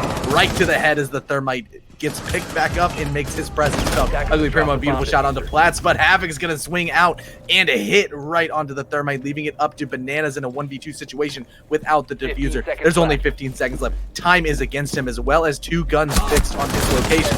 More swing coming out as he finds himself in the middle of the crossfire. 81 bullets of rain coming down range, but Havoc is going to get his head taken straight off as well. At this point, Ugly Primo just needs to run away. He needs to stay alive, and yes, he will. San Antonio, very well played to be just passive enough to take that round. I got scared there for a second. I thought that maybe, just maybe, Bananas might have been able to find Primo there, but Primo was in the right place. And you know what? Maybe if he had run through that breach like he initially intended with the time he had left, if he just sprinted through, maybe Primo could have missed, maybe he could have whipped and gotten the shot, but instead he did what he thought was the smart play and normally would have been the smart play and check to see maybe if he's watching an angle there, but you know, he was sitting inside of Piano waiting. And the unkillable defensive 6th operator Time is going to end up winning the round for San Antonio on their first defense. And just like on Clubhouse, we're seeing San Antonio come out strong on defense here on the maps that we believe to be University de Montreal sided, or favorable rather. Yeah, especially because last time around we were just speculating based off of past results of Montreal being very strong on Clubhouse. But I guess there was a reason that San Antonio picked that as their map choice. They really realized, hey, they're beatable on this map, and they were able to achieve that, putting that beautiful little yellow marker next to their name at the top of your screen, putting them into the advantage as they go to Cafe. But this is Montreal's map choice. I would have expected them to maybe be a little bit stronger coming in, as they're typically very comfortable on going towards the attacking side. But San Antonio has had a response for everything they've put up so far. Sure, there's only one round, but starting with your right foot forward and in the lead going towards the downstairs bomb site is starting to look pretty good. Yeah, they started out great. They clearly had some of their own little strategies, like that amazing shot from Ton taking out Wiz through the little pixel peak there. They're ready to play, especially here on Cafe. They're not going to go down without a fight. Yeah, trying to push forward. You can finish this off in quick succession. You don't even need the decider map, but if Montreal is able to be successful, that's where we will see Oregon, both of our favorite maps to cast and play at this point. So maybe we're a little bit for the side of Montreal at this side. We get a really great series for everybody, one of you watching at home. But let's see if it's in the cards. University of San Antonio has a very, very heavy presence over towards Bakery. They have 2 players in their shields, rotate holes, castle barricades, and utility galore. But that's going to be kind of wasted because Montreal wants to push into Freezer. They're already going to breach it on in with that pressure out here, but that could become a kill box. I think Primo's going to be able to take out Platts. That's a Zofia that was inside a go check.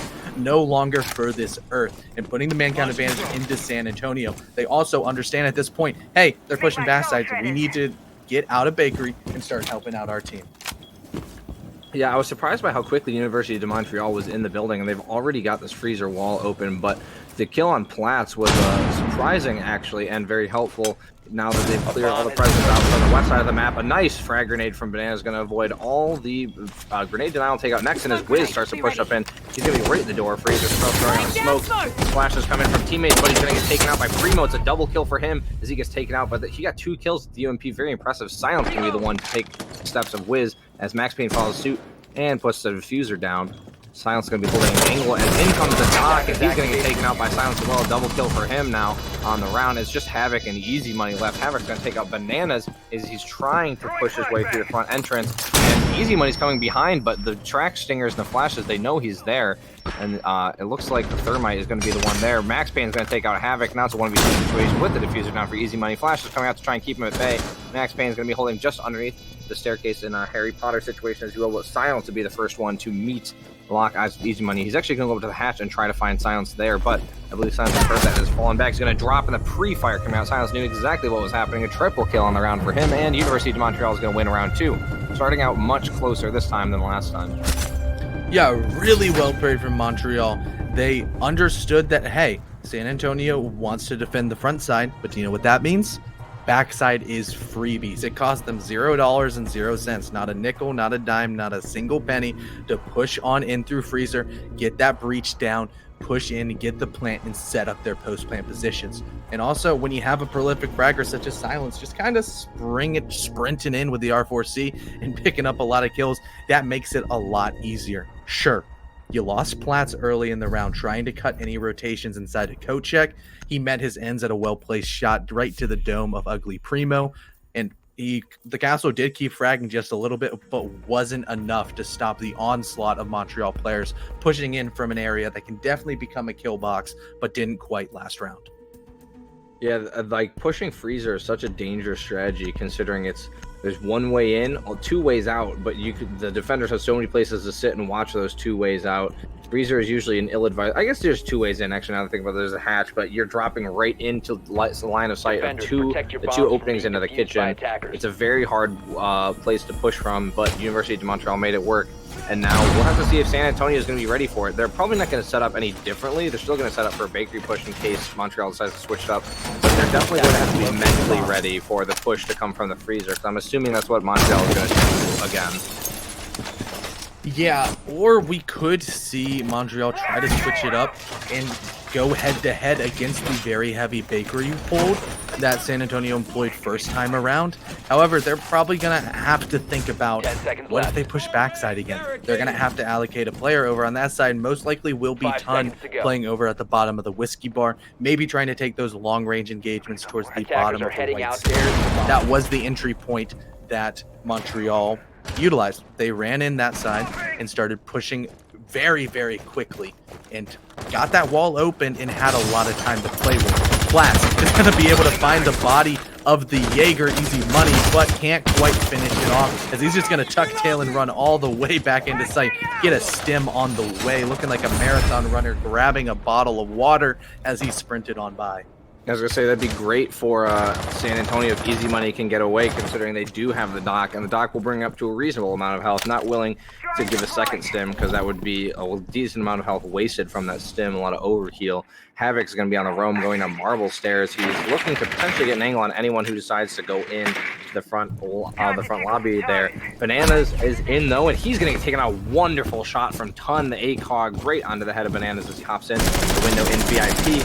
And now he's going to try to even create a longer angle here as Platts is going to push into Kochak, the same place he lost his life last time. He's going to set down the Claymore and hold some angles and just wait for any potential defenders to come and try to clear him out. Silence is also going to push in and get aggressive on the marble stairs. Easy Money is going to be on the rotate of the, bakery, small bakery here. He's going to see there is some action over here going on from Platts, but he doesn't see Platts exactly. The drone's going to come out next and will take out Silence. Now, they know that Easy Money's there, but he's going to skate back through that hole and go away. And now there's 3 attackers to 5 defenders. Things are looking much better for San Antonio this time around. But just as I say that, Platts gets taken out, or Platts takes out next. Nice headshot there. They're going to take out the Bandit as he tries to throw a nitro cell. Platts being super aggressive on this double door here. Ton is most likely going to be his next opponent. Wiz is going to take out Havoc, and now, just like that, it becomes a 3v3 as they lose their roaming Vigil. That's exactly what Wiz is supposed to be doing after all. And so now it's just going to be the remaining defenders. Ton gets taken out by Platts, a double kill for him. Pino's going to have to hurry up. Platts on a triple kill, absolute rampage. They take out Easy Money. The site's completely clear. They don't seem to know that, though. Primo is upstairs on the castle. You'd never expect the castle to roam. He does also still have a castle barricade in his pocket. Max Payne's not going to expect this. That's going to be the diffuser dropped, and now Primo's in a great position. 30 seconds, the attackers have to push. There's only one place Primo could be, though, and that's exactly where it's going to be. They pick up the diffuser. Nobody takes any damage. They're just able to skate right in and grab that, and now Primo in a bad position. He's got 3 places to go down from. 2 of them the attackers can watch. Platts looks like he's chosen the right one to potentially watch. He's not going to, though. He's going to go onto site, let Wiz get the diffuser down. There's no way Primo can stop this from happening. There's not enough time.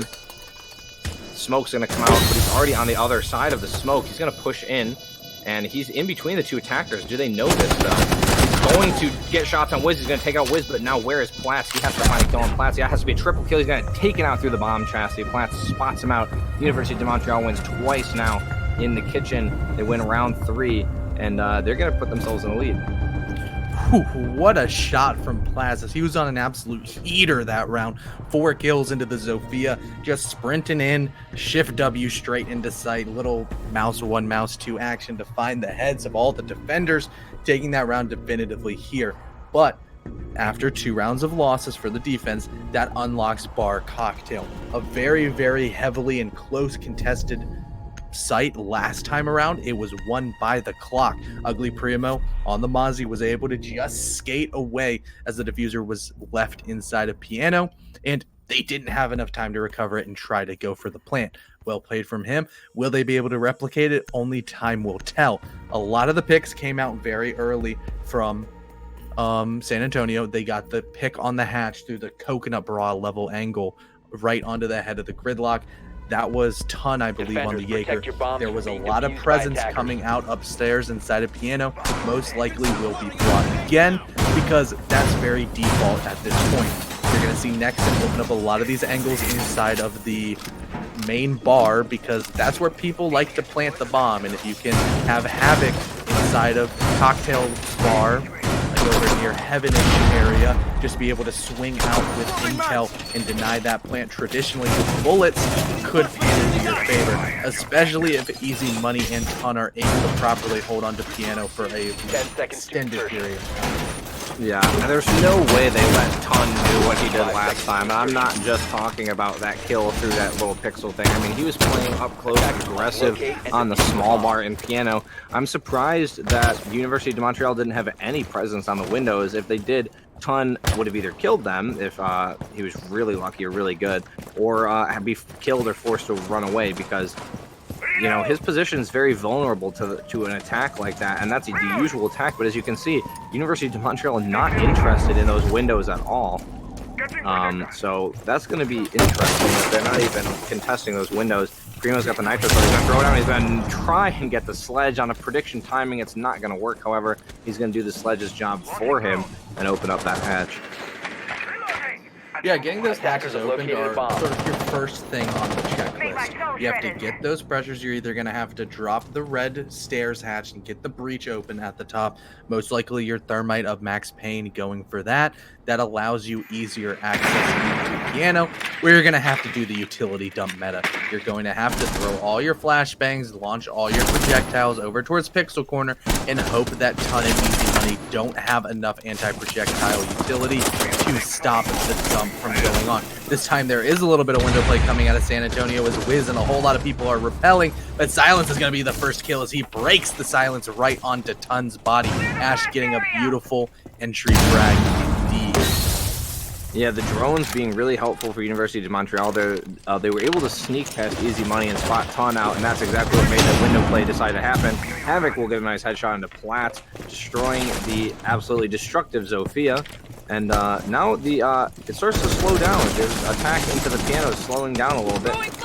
Bananas has been downed. Easy Money still allowed to live inside of Pixel, but he's actually going to get pushed out and he's going to run away. It looks like Bananas will not be finished off. Wiz is going to pick up a kill onto Primo, the one who managed to win the round for San Antonio last time. However, Bananas and Max Payne are very low. Bananas did get picked up, so he's at exactly 20, pretty much a bullet away from death.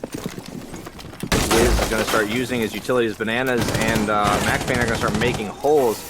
Ash is going to take a considerable amount of damage from Havoc as she gets a little aggressive. Silence gets a little aggressive on the door, and Havoc makes Silence pay for that. Nexon will be playing inside the bathroom with a shotgun, so if anyone gets even too close to it, he's going to blow them away. And all these defenders, all these attackers besides Wiz are definitely less than a shotgun shot away from death. Plant's actually going down from Max Payne. What is going on? That was ill-advised. Havoc's going to get 2 kills for free. Not for free anymore. Silence takes him out as he gets the second one on Easy Money. And now the plant's going down from Wiz. It's all on Nexon. But he does take out Wiz, but Silence with another kill is going to take out Nexon.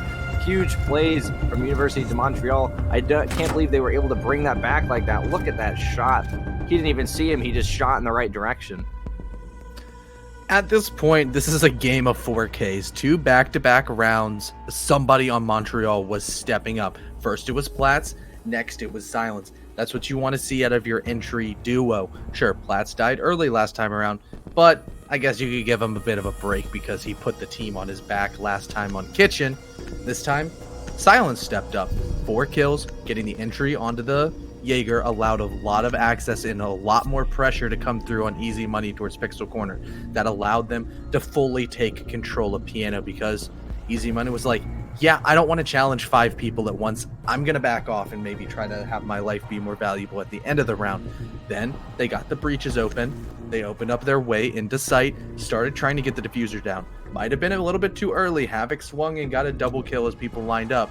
But having that definitive man advantage from Silence just popping off allowed everything to finish off in a cheery way with Montreal at the lead of 3-1. Yeah, 3-1 is definitely not a place you want to be if you're San Antonio right now. Things are not looking nearly as good for you as they were on Clubhouse, and they're going back to the third floor again, as that's the only site they've managed to win so far, and it's only been a 50% win rate. So they're really going to have to work something out. This was University of Montreal's map pick, and things continue to be going this way. It might be safe to say that even this early on that we'll be seeing a map 3. If they're not able, if this is 5-1 at the half, it's going to be very ugly. 5 seconds left before insertion. Yeah, a 5-1 is something you don't Attackers are moving out to locate a bomb Sure, and defuse it. Cafe has been broken down just a little bit. It's not nearly as defender-sided as it used to be, but if I was to predict the scorelines before, I would say maybe a 3-3, maybe a 4-2 for the defenders, but at this point, that's not possible. Actually, never mind, yes it is. They can get a 3-3, but the 4-2 isn't Attackers' possible bomb because diffuser has been Montreal's dropped. already taken 3. If they Attackers are recovered the bomb to, diffuser. if San Antonio is to be successful and have those little micro adjustments we've seen them employ so often onto their side, and they're able to be successful once again on the defense, we might see Kitchen come back, which has not been working, or we might go to a new grounds being reading and dining room, maybe even train if they're feeling spicy. Who knows? I haven't gotten to watch this team that much, but still exciting for the rest of this half, as it definitely is not over. Montreal still wants to bring the pressure, however, as they're droning out Piano, making sure nobody's on stage, and understanding that, yes, Easy Money once again is going to be in Pixel. We're going to have to fight with our utility and put all of those flashbangs, all those projectiles over here in order to get rid of that shield that he's going to be separating and sitting safely behind. Wiz still sitting and eyeing that bottom white window. A lot of kills come down there because a window player just sort of forgets that, yeah, I'm really exposed in this position. Yeah, San Antonio, despite not winning too many defenses, they're being super aggressive on their defenses right now. Ton especially just going all over the place. A miss throw and flash from Max Payne. Bananas will catch Havoc, however, who is most likely playing from the double door inside of Cocktail. The shield will get destroyed. Max Payne is going to start to push up. The nitro cell from underneath Primo. Great position that they totally did not expect as he gets a headshot through the floorboards. But you can't let him do that. He might have just turned this around for San Antonio. This is the play they needed. Primo has been clutch before on this site. Silence is going to push up, though. This is bad. He's gotten control of the bathroom and the freezer now. He's got all the rotates to his advantage. If anyone like Primo decides to come back, this could be terrible. He's inside the freezer and they have no idea he is there. It's a 3v3 situation, but the positioning definitely in favor of University of Montreal right now. That's exactly what happens. Ton gets taken out by Silence. They have no idea he was there. He's going to rotate around and get Easy Money as well. A triple kill. And now it's all Primo. He's going to have to ace to try and prevent this from going to 1-4. He's going to go up White Stairs, but Silence is watching, and Silence has been absolutely deadly. He's anything but silent right at the moment for his team. And there it is. He's going to pick up another kill as Primo goes up White Stairs. University of Montreal winning round 5. This is not looking good right now, C-Dabs. He has 12 kills through 5 rounds.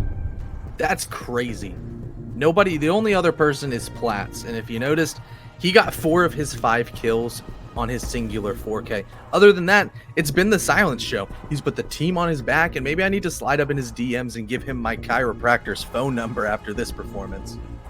Yeah, this is absolutely crazy. He is like, where was this man on map 1? Because they definitely needed him if they wanted this to, end in 2-0 for them. But he is definitely showing up now, and he is laying the hurt on San Antonio.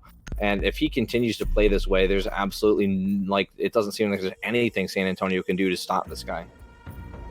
Yeah, and when you have your Ash catching fire, it's just terrifying because she's a 3-speed with an insanely powerful weapon, and it's being utilized to the full extent by Silence at this point. Getting the opening aggression and continuing it. That's been the name of the game for University of Montreal so far. They push in, kill somebody, never put Attackers their need to feet off locate the and defuse throttle, as many bombs just as they throw can. themselves into sight. They don't care about 20-second meta. If they get the first pick, they're just gonna push on through and punish you for giving them the initial man advantage. And once again, for the final round of regulation, we're gonna see bar. It's like banging your head against the wall. San Antonio won it once, and that's it. They've brought it 3 times, lost it twice, lost Kitchen twice as well, after Montreal has had their success. So maybe they're not comfortable enough in their reading defense. Definitely not comfortable enough in their kitchen because seconds the remaining. rounds weren't really that close. But I guess 5 seconds to I go. guess I would have liked to see reading room if everything was in a perfect world, because Attackers are moving San out to Antonio, locate a the bomb way and defuse you it. defend reading room is you still put the upstairs pressure and you make it in a similar fashion to how you hold what you've been doing, except if Montreal takes site control, or quote-unquote site control upstairs on the 3rd floor, they don't have site control. They still have to push further beyond, and if you're killing enough time upstairs like they've kind of been doing, it could still work into their advantage. Yeah, and like you said, we probably won't get to see reading room at all, because if they win this round here, if they win the 2 rounds required to really get to reading room on their defense, that'll be it. So, like, they have just been absolutely destructive on Cafe. They've really shown that they know their stuff a lot more than San Antonio does. I think they were really prepared for this. I mean, the fact that they picked it makes sense. So this is they're really fast. You can see they're already dropping in red. There's over 2 minutes left in the round. There goes Wiz and Max Payne dropped. They're trying to prevent roamers from underneath, pushing up red stairs, and there is one there. I believe that's Nexon. Next is going to be trying to look up through the railings to see if he can catch anybody on the hatch. He sees one, but he's a little too late. But he knows there's somebody here on the stairs that's going to be Buck. Is he going to get the... I'm not sure, not Buck. I don't have a Buck. He's going to get silenced, and he's going to go for 2 as he picks up Wiz. I said the shotgun confused me for a second. I was like, wait a second, there's no Buck. Wow, a great play from Nexon's going to take out the top frag carry, and you know what? This could be it. The rest of University de Montreal has not been carrying nearly as much weight as Silence, so that now that Silence and Wiz have been taken out in one swift move from Nexon, this is really going to put the pressure and the test on University de Montreal. Can they win a round without Silence? Yeah, at that point, Montreal sort of realized San Antonio doesn't want to roam. So that idea of, hey, there can be somebody down below, kind of slipped their mind. Glatz is going to get a beautiful kill onto Ton. Nexon's going to pick him right back up in the refrag, picking up his 3rd kill of the round. Downstairs, another kill for him as he gets the quad. He goes for the ace, but can't quite get it. Max Payne is definitely going to have him feel some pain as he no longer can ace. Definitely sad from him. But he's clawed his team up to a 3v1 man advantage. Trades can come out, and time isn't looking too good for Max Payne as well. He's at a scoreline of 3 and 4 right now, so he's been able to get a couple of kills. But will he be able to match what he's done in the entire half in a single round? Maybe not. Has the diffuser in his hand, 26 seconds. Understands that he's under a lot of pressure from a lot of different angles. Tries to take out the player outside of the heaven balcony, but can't quite connect. More and more crossfires as he's running straight into a barrage of bullets. And Gumine whips out the pistol because he has no ammo. Wants this Kaid. Picks him up with the pistol. Swings around with the Musak. Can't quite find the head of the other players. More trades come out. Havoc, however, is going to finish off the round. And San Antonio gets the half split. Not that great, a 4-2 for the attack. That got scary there for a second. He almost brought it back. He got 2 of the 3 defenders with the pistol there. So they're definitely fighting back, but there's only so much you can do against 3 defenders. And he did get the 180 turn, even on from the Cade to, I do not know who else was. I think it was Wamai. So yeah, I mean, it was a great attempt by Max Payne, showing that even though he's playing Thermite, he can still put up a fight even with the pistol in hand. So that's kind of scary, but San Antonio will not go as quietly as they appeared to have been going initially, and they're going to win the first and the last rounds of their half. But now it's going to be University de Montreal on the defense, and if their attack was anything to go by, I see only a path of destruction in front of University of San Antonio or University of Texas San Antonio right now.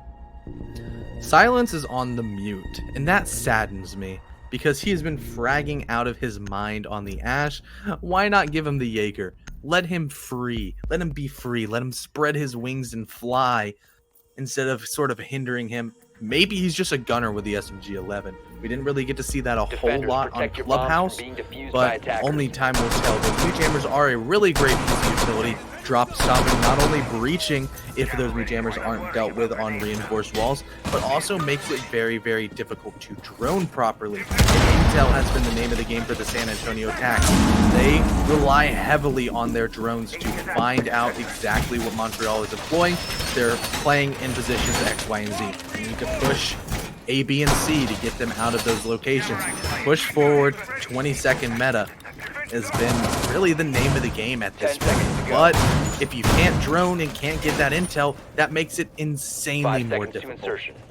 Yeah, honestly, I think it kind of makes sense that they have Silence on the mute, because from my experience, Platts, I think Silence is just having the game of his life right now, because Platts is usually the gunner. I mean, he's playing the Zofia. I mean, Silence was on the Ash, but Platts is on the Zofia, so it kind of makes sense that if it's not going to be Silence, the Ash player on the Jaeger, then it'll probably be the Zofia player. And Platts is usually the gunner. It's just Silence to take a driver's seat at the moment. So this is he's having a really great game. We'll have to see if San Antonio's attacks are going to be any good here, and already things off to a bad start. As you can hear, Mozzie, sweet, got a drone, as he catches himself one of the attacker's drones. And now that's going to be some intel for him and some lost intel for the attackers, as they are much slower to push into red than University of Montreal was, I believe. They still have like 10 seconds to match their time, but if they do, Bananas will most likely pick them off. He's here on red stairs. He's got himself some intel. You know, he's using his pests to keep the drones from spotting him on red stairs. However, something that San Antonio has in their hands that University of Montreal did not is that's going to be easy money, and he's playing the Nomad, and that is not something we saw Montreal utilize at all. That's going to be I would, in my opinion, a much more effective roam denial than the gridlock that Montreal was running. It looks like Easy Money was a little surprised by that window opening in one hit. Easy Money will pick up a kill into Silence, though. That's going to be top fragger. Primo does get a nice headshot to Max Payne as he gets a second one on Platts. It looks like he just came right in through the heaven window there, and now he's going to be holding an angle onto that rotate hole. Wiz is going to find the kill onto Nexon. Easy Money gets Bananas, though, and down goes Wiz. Absolutely crazy plays from Easy Money, and that's just, and Primo, that's going to be great. He just walked seats on in the corner. They caught him with his pants down and didn't even realize. And that is great attack start from San Antonio. That's how they started their defense. They started strong. They started their attack, started strong as well, winning on the third floor. But that, I feel like winning the attack initially is a lot better, is a lot more telling than winning the defense initially, because winning the defense initially, sure, it's the third floor, but winning the attack initially, it's the same but reverse. Like, you won the third floor. So it's really, are their attacks going to be stronger than their defenses? They're already close to bringing it back to a tie, and it looks like University of Montreal is going to go back to the third floor again. Yeah, I guess what went wrong for Montreal was an easy fix. Just don't let the buck repel in heaven window and fry everybody in the back. That's an easy remedy, right? Put some utility there, maybe like a proximity alarm, or just somebody like Max Payne playing over near that corner to see, like, oh yes, he's very, very loudly repelling into this area. I'm going to catch him with his pants down while he's swinging, and then boom. That round doesn't happen. You don't have Ugly Primo, just sprint in and get a bunch of freebies. And that really did fully decimate the backside defense of Montreal. It isolated out the final defenders being inside Piano, and that's a very important room, but it's not Sight. And Sight's definitely a little bit more important than any of the adjacent rooms, because the diffuser could have started going down, and the Wamai of Wiz was definitely feeling the pressure. Yeah, it's only important. It's piano's only important room if you have control of sight. And I really don't know how ugly Primo was able to just rappel into the window there. They had no presence in Cocktail, no presence in Long Bar, no presence in Freezer. They were all on the top of White Stairs and Piano. Like, I don't know where the presence was, but he was just either if he went, he might. I mean, with the lack of presence they had, he could have hopped down the skylight, but that's not happening again. Bananas and Plats both having crossfire on either corner of the skylight there. They're not willing to let that happen another time. But yeah, like it was all ugly Primo just getting in the sight and turning things ugly. Yeah, definitely was a pretty take from him, but probably will not be replicated. That's a 1 in a million kind of location. Except he might be panning out to drop Skylight potentially, burning away the ADS, is understanding that both Bananas and Plats are playing underneath that glass opened box. So pressure coming out of Red Stairs as Havoc is able to successfully place down that exothermic charge and breach on a path into Piano. A lot of his teammates are now rejoining him on this endeavor, as we're going to see Nexon and Tun go for that utility jump we see nearly every single time on the 3rd floor.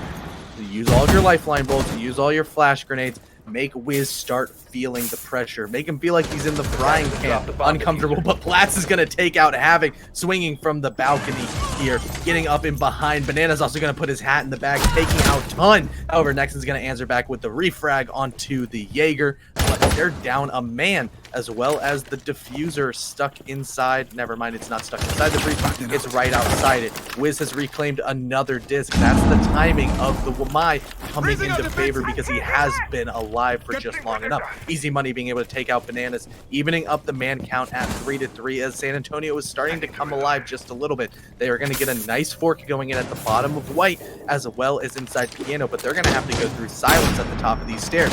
He's, however, milked fully on the screen, can't see anything. Easy Money wants to come up, but he's going to be in a close proximity angle. Easy Money takes out Wiz and Max Payne as he gets another headshot, a beautiful shot from the Nomad onto Silence. He was in close proximity, but it wasn't enough. Max Payne takes out Easy Money, and he's in a 2v1 clutch potential, and he does have the Alda. Those are 81 bullets coming out of a belt mag, is definitely quite enough to take out 2 people if your crosshair is perfectly placed. But the headshot, never mind, not a headshot, a body shot, even though it looked like it went straight through the dome of the Maestro, wasn't quite enough for him to clutch it out. The Buck will pick up the final kill, and that's 2 straight successful attacks coming out of San Antonio. Easy Money earning some easy money on White Stairs. That was absolutely insane. He had no business killing Silence there. That was unwarranted, uncalled for, completely disgusting. I don't know how he managed to get that kill, but wow. And then you could see a beautiful play from Nexon and Primo there. Nexon waited and waited for Primo to get into position on the cigar door before he started putting the diffuser down. And like moths to a flame, the Maestro, Max Payne, just slowly started making his way up. And the nice angle that Primo was holding, just there was no chance. Yeah, really well played once again, as just somebody in every single round steps up for any given team. The first time was the Buck of Ugly Primo just running in and slicing straight through the defense. Then the next time it was Easy Money picking up either 3 or 4 kills. And that's going to be just enough for Montreal to say, we aren't like in 3rd floor. We're going to go all the way down to the first one and see if we can have something on that site stick. Attackers have discovered the location. Yeah, so of the bomb. they've lost that upstairs, like you said, they lost upstairs twice. So I mean, it would, like, the definition of insanity is trying the same thing over and over again, expecting a different result. And it would, I mean, I wouldn't say 3 times. I'd say 3 times is getting close to insanity. 5 seconds But left you've before allowed, insertion. like, you, especially the trigger of allowing San Antonio to bring it to a tie game after they've already won the first map. Their attacks are clearly a lot better than their defenses. So you really have to try something else. Yeah, and just trying to stop the very confident attack of San Antonio at this point is going to be easier said than done, especially when you already have the wall opened inside of Bakery. They could allocate a person in there. Silence is going to be swinging prep with his chest, taking out drones with it, but he's going to get shot right through the door. might have had some wooden in between it, but is going to go right onto the head of the Mute. Very, very well played by Ton. Easy Money also picking up an easy kill right onto Wiz, jumping in and taking out the castle. 2-man advantage for San Antonio at this point, looking very, very strong on their cafe attack so far. I'm getting shivers. This is getting scary. Silence, who's absolutely destructive on the attack, getting shut down, like almost always the first death. I am really scared for University of Montreal right now. Things were looking like it was almost like a brick wall that San Antonio was facing. There's nothing they could do, but all of a sudden things are looking a lot better, and this is just getting worse and worse for Montreal. They're just being blown all over the place. Max Payne trying to bring it back. Look at that Bananas getting easy money as well. It really is the caster's curse. However, the health advantage is still in favor of San Antonio, even if the main advantage is the same, and I should just stop talking. Attackers recover the diffuser. Well, there's still a clutch potential out here, but no, Platts is going to destroy that dream, as the triple kill from the Maestro was too much to handle. Like I was saying earlier, 81 bullets, a lot of damage, high fire rate, but the ACOG was the issue, right, Ubisoft? It was definitely the ACOG. Definitely was the ACOG.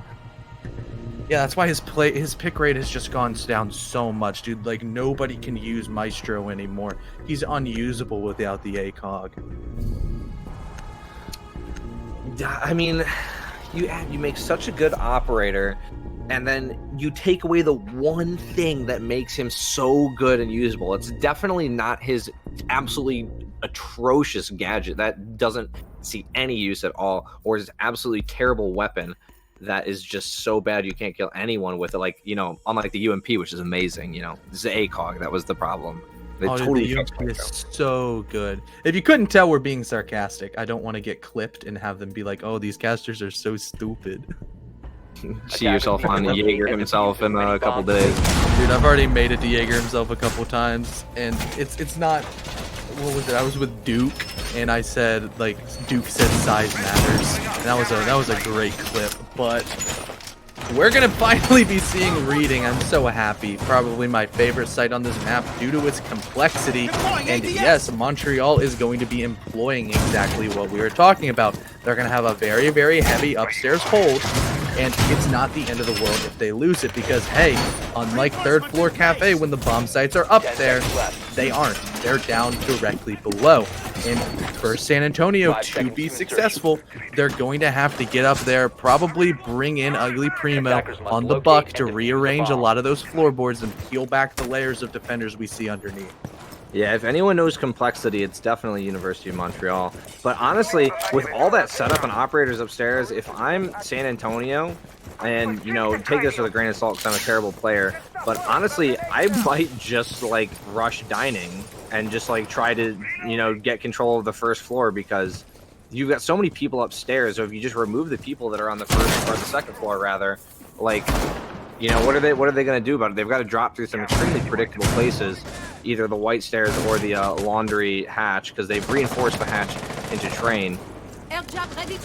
So this has some faults, but I don't think that San Antonio is set up to take advantage of it. It's actually really interesting that you bring that up, because that's what SSG has started doing on this map, and I've seen a lot of teams in Tier 3 adopt that, where you just push through train and dining and eliminate the roam. You maybe keep one or two people upstairs to make sure they don't come down red, and you just blitz on into sight. However, like you said, this is probably not going to be the case on San Antonio's attacks. They're going with what's tried and true and default for this. They're putting a lot of people upstairs just to counter as much presence and utility that Montreal is bringing on the upstairs part as well. There's shields, there's barbed wires, reinforcements, castle barricades, ADSs, mute jammers, Wamai magnets, utility galore, as the shotgun is going to make a rotatable over here. However, Nexon's going to be the first one to get a kill onto Wiz. No more castle, and no more of that beautiful UMP, the best gun in the game. Magnet deployed. Yeah, you're removing such a destructive SMG from the side of the defense so early on. Take quote unquote early. It's only a minute 15 left. But yeah, that's going to be a big loss for University of Montreal there. They still have Plats and Bananas up there with the god-awful AUG and 416C. But maybe they'll make it work. Adding Overwatch. Yeah, hopefully they will. As Bananas is going to take the shield? That was a misclick. That's so unfortunate for him. But I guess he's still alive and can replace the shield. kind of live to I'm gonna play this corner till I die. I'm gonna make this hill and I'm gonna die on it as well. And no, he's gonna be refragged instantly. He did pick up the kill onto Ton, which is a big one indeed, as there's only about 30 seconds left for the attackers to make this execute go down. There's a Maestro Cam zapping away somewhere, but don't know where it quite is. Ugly Primo has made his way in and has some drone intel towards the location of the players inside of Reading Room. Tries to pre-fire for the door, but can't quite get it. However, Blast is going to be the one to take out Nexon upstairs, maintaining that top floor control. Silence has made his way over to the bottom of pillars. He can swing out, but Ugly Primo's going to get down, but not out, as Blast picks up another kill. A beautiful shot coming out of Silence right onto the head of Havoc. Is going to leave easy money and a clutch potential, but he can't quite do it as Platts once again steps up as well. Montreal take their first defensive round and are starting to come alive. That was some beautiful defense from University of Montreal there. And I thought when Bananas pulled that shield away and ran off by accident, I thought that could have spelled doom for University of Montreal, and I would have hated for them to lose that round that way. But now we're at match point, and San Antonio has 2 rounds they need to win to try and bring this back. However, Montreal is forced to go to the 3rd floor now. I mean, not exactly forced, once again, obviously. Every competitive map has 4 bomb sites, but usually only 3 of them are viable. So yeah, they're forced to go to the 3rd floor. They have lost this every time they've tried it so far. They're going to be trying something different, though, as Wiz is going to be 6-picking and confirming the Clash. And if I do remember hearing that Wiz is apparently something of a Clash wizard. So maybe this will be the key, surprisingly, that University of Montreal needs to win the 3rd floor. And what a win it would be, finally winning the 3rd floor and then winning the map along with it. Yeah, so the way Clash can be brought on this site is in a very similar fashion to what we see Bananas on the Wamai do. He's going to be playing in piano. He's going to try to suck up a lot of utility, as typically with a Clash, the only way to really reliably kill her is a frag grenade, or you can stun her with the Zofia lifelines and make her shield fall back. If not, you've got to get up close and personal, melee away that shield, and hope you've got a teammate behind you as well to help you finish off those legs that get exposed when the shield gets swung away. But getting rid of a Clash, being really in a team-organized environment with a lot of background pressure and a lot of a cast is not the easiest thing in the world. And if Wiz plays this properly, could definitely be the missing piece of the puzzle for Montreal to fully win this map, because this is match point after all. Yeah, I think Wiz is actually going to try and block like impact grenades to try and destroy the shield, perhaps.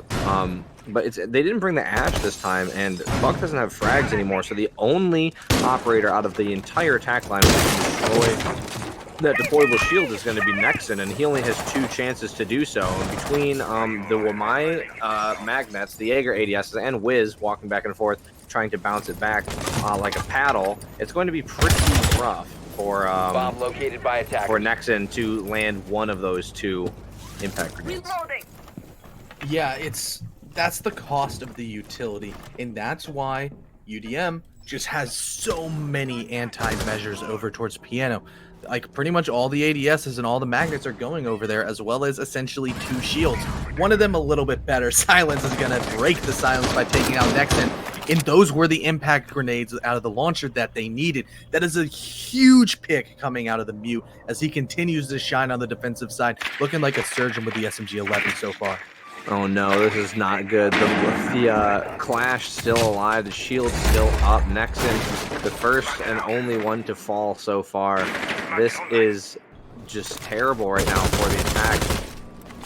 Easy Money has got droning himself in, trying to get a kill on Platts, but Platts is only entertaining it for a short while. Wiz still alive and well. The wall has been opened, but the shield is still up, and they've got Bananas behind it. There's absolutely nothing they can do about it there. Oh, it looks like Primo just accidentally shot Havoc in the back, so there's some unnecessary damage to Havoc being taken. Primo's going to lose a little health from the zap, but Silence picks up a 2nd kill. It's going to be a nice headshot on the Easy Money, and this is just getting worse and worse. And I think this is going to be the map, unless we see nothing short of a miracle here. Yeah, they don't have the necessary utility to get rid of this Clash, and the time is just going. And Ugly Primos finally gets silence out as the SMG-11 is taken off the board. That was a Nitro cell as well. That's what blew up right in front of your screen here. But now, Wiz just kind of gets to do what Flashes do, as well as Flats has managed to weasel his way into Cigar. Takes out one, almost takes out a second. He's going to try to use these punch holes to his advantage to find the final 2 players here. But the Clash is just going to be continuously calling. Max Payne takes out Ugly Primo and puts Ton in a horrible position of a 1v4. And yes, it's not enough. Banana swings out, rips his head clean off his shoulders, and the Clash pick did work. And that's the map. That is map 2 in the books. Both teams being able to take their map choice into their back pockets. And do you know what that means? That means we get Oregon as the decider, and I'm definitely really excited for that one. Yeah, I'm really pumped to see Oregon, and we get to see the mute MVP animation. I love that animation. One of the best ones out there. But yeah, so it looks like University of Montreal is going to win here 7-4, much more soundly than San Antonio was able to win on map 1, which was Clubhouse. So that brings us to a 1-1 scoreline. And as you said, the deciding map is going to be Oregon. So we will see all you beautiful viewers back here in a few minutes on map 3 for the grand final.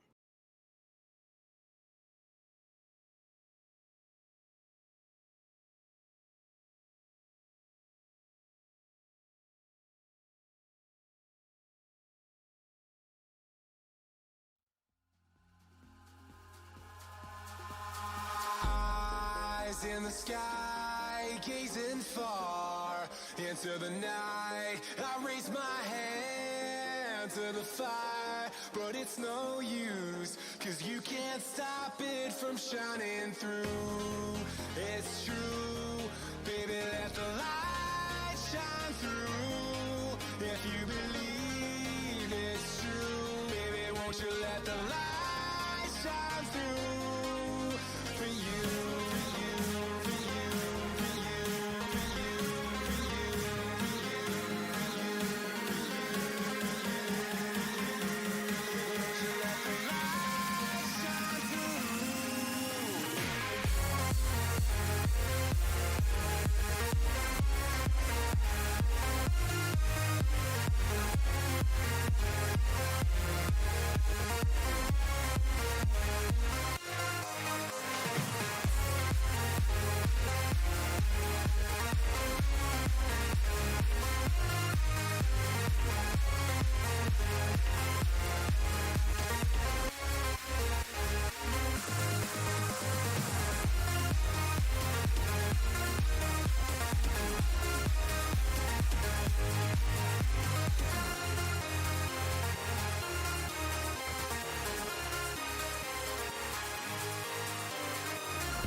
In the sky, gazing far into the night, I raise my hand to the fire, but it's no use, 'cause you can't stop it from shining through. It's true, baby, let the light shine through. If you believe it's true, baby, won't you let the light shine through for you.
Hey, people, welcome back to CR6. This is map 3. We made it the whole way. University of Texas San Antonio versus Université de Montréal. And it's going to be Oregon for the grand final of the Summer League. Are you ready, CDAPS? I was born ready because we have Oregon on the table looking absolutely great if any of the other maps are any sort of indicator. Both have been pretty close. Clubhouse went 8-6 into the favor of San Antonio. That was their map choice. So that's a +2 for them. However, Montreal, they won 7-4 on their map choice of Cafe. So that's +3. At that point, they have a little bit an extra 1 round differential. So Montreal got to choose their side, and they're going to be going for the defensive on Oregon, trying to set themselves off strong in the first half. Yeah, it's funny because we've seen University de Montreal. We've seen them choose attack first on every map before this, and now going into Oregon, which we're going to right now, they choose defense, and that is, I believe, smart because since Oregon is the newest map to the lineup, it still has a lot to be figured out about this map. And initially, right off the rip, it seems to be pretty heavily defender sided, like probably about as much defender sided as Villa was when it came out.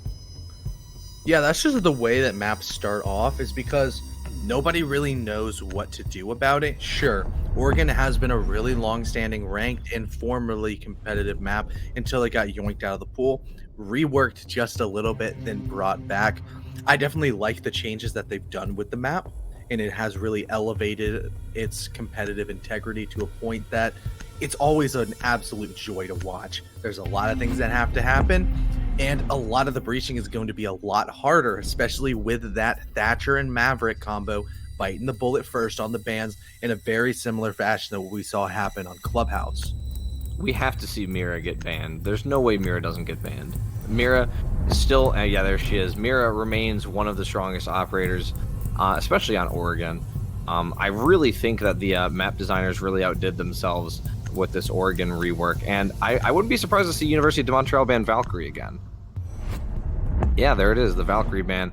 I probably could have predicted all of those had we not had such an interesting conversation already. The hardest one to predict probably actually would have been the Maverick, but now that I think about it, Maverick is actually a pretty sensible ban since it's really the only way you can get those hashes open. Yeah, especially with Cade still being on the board.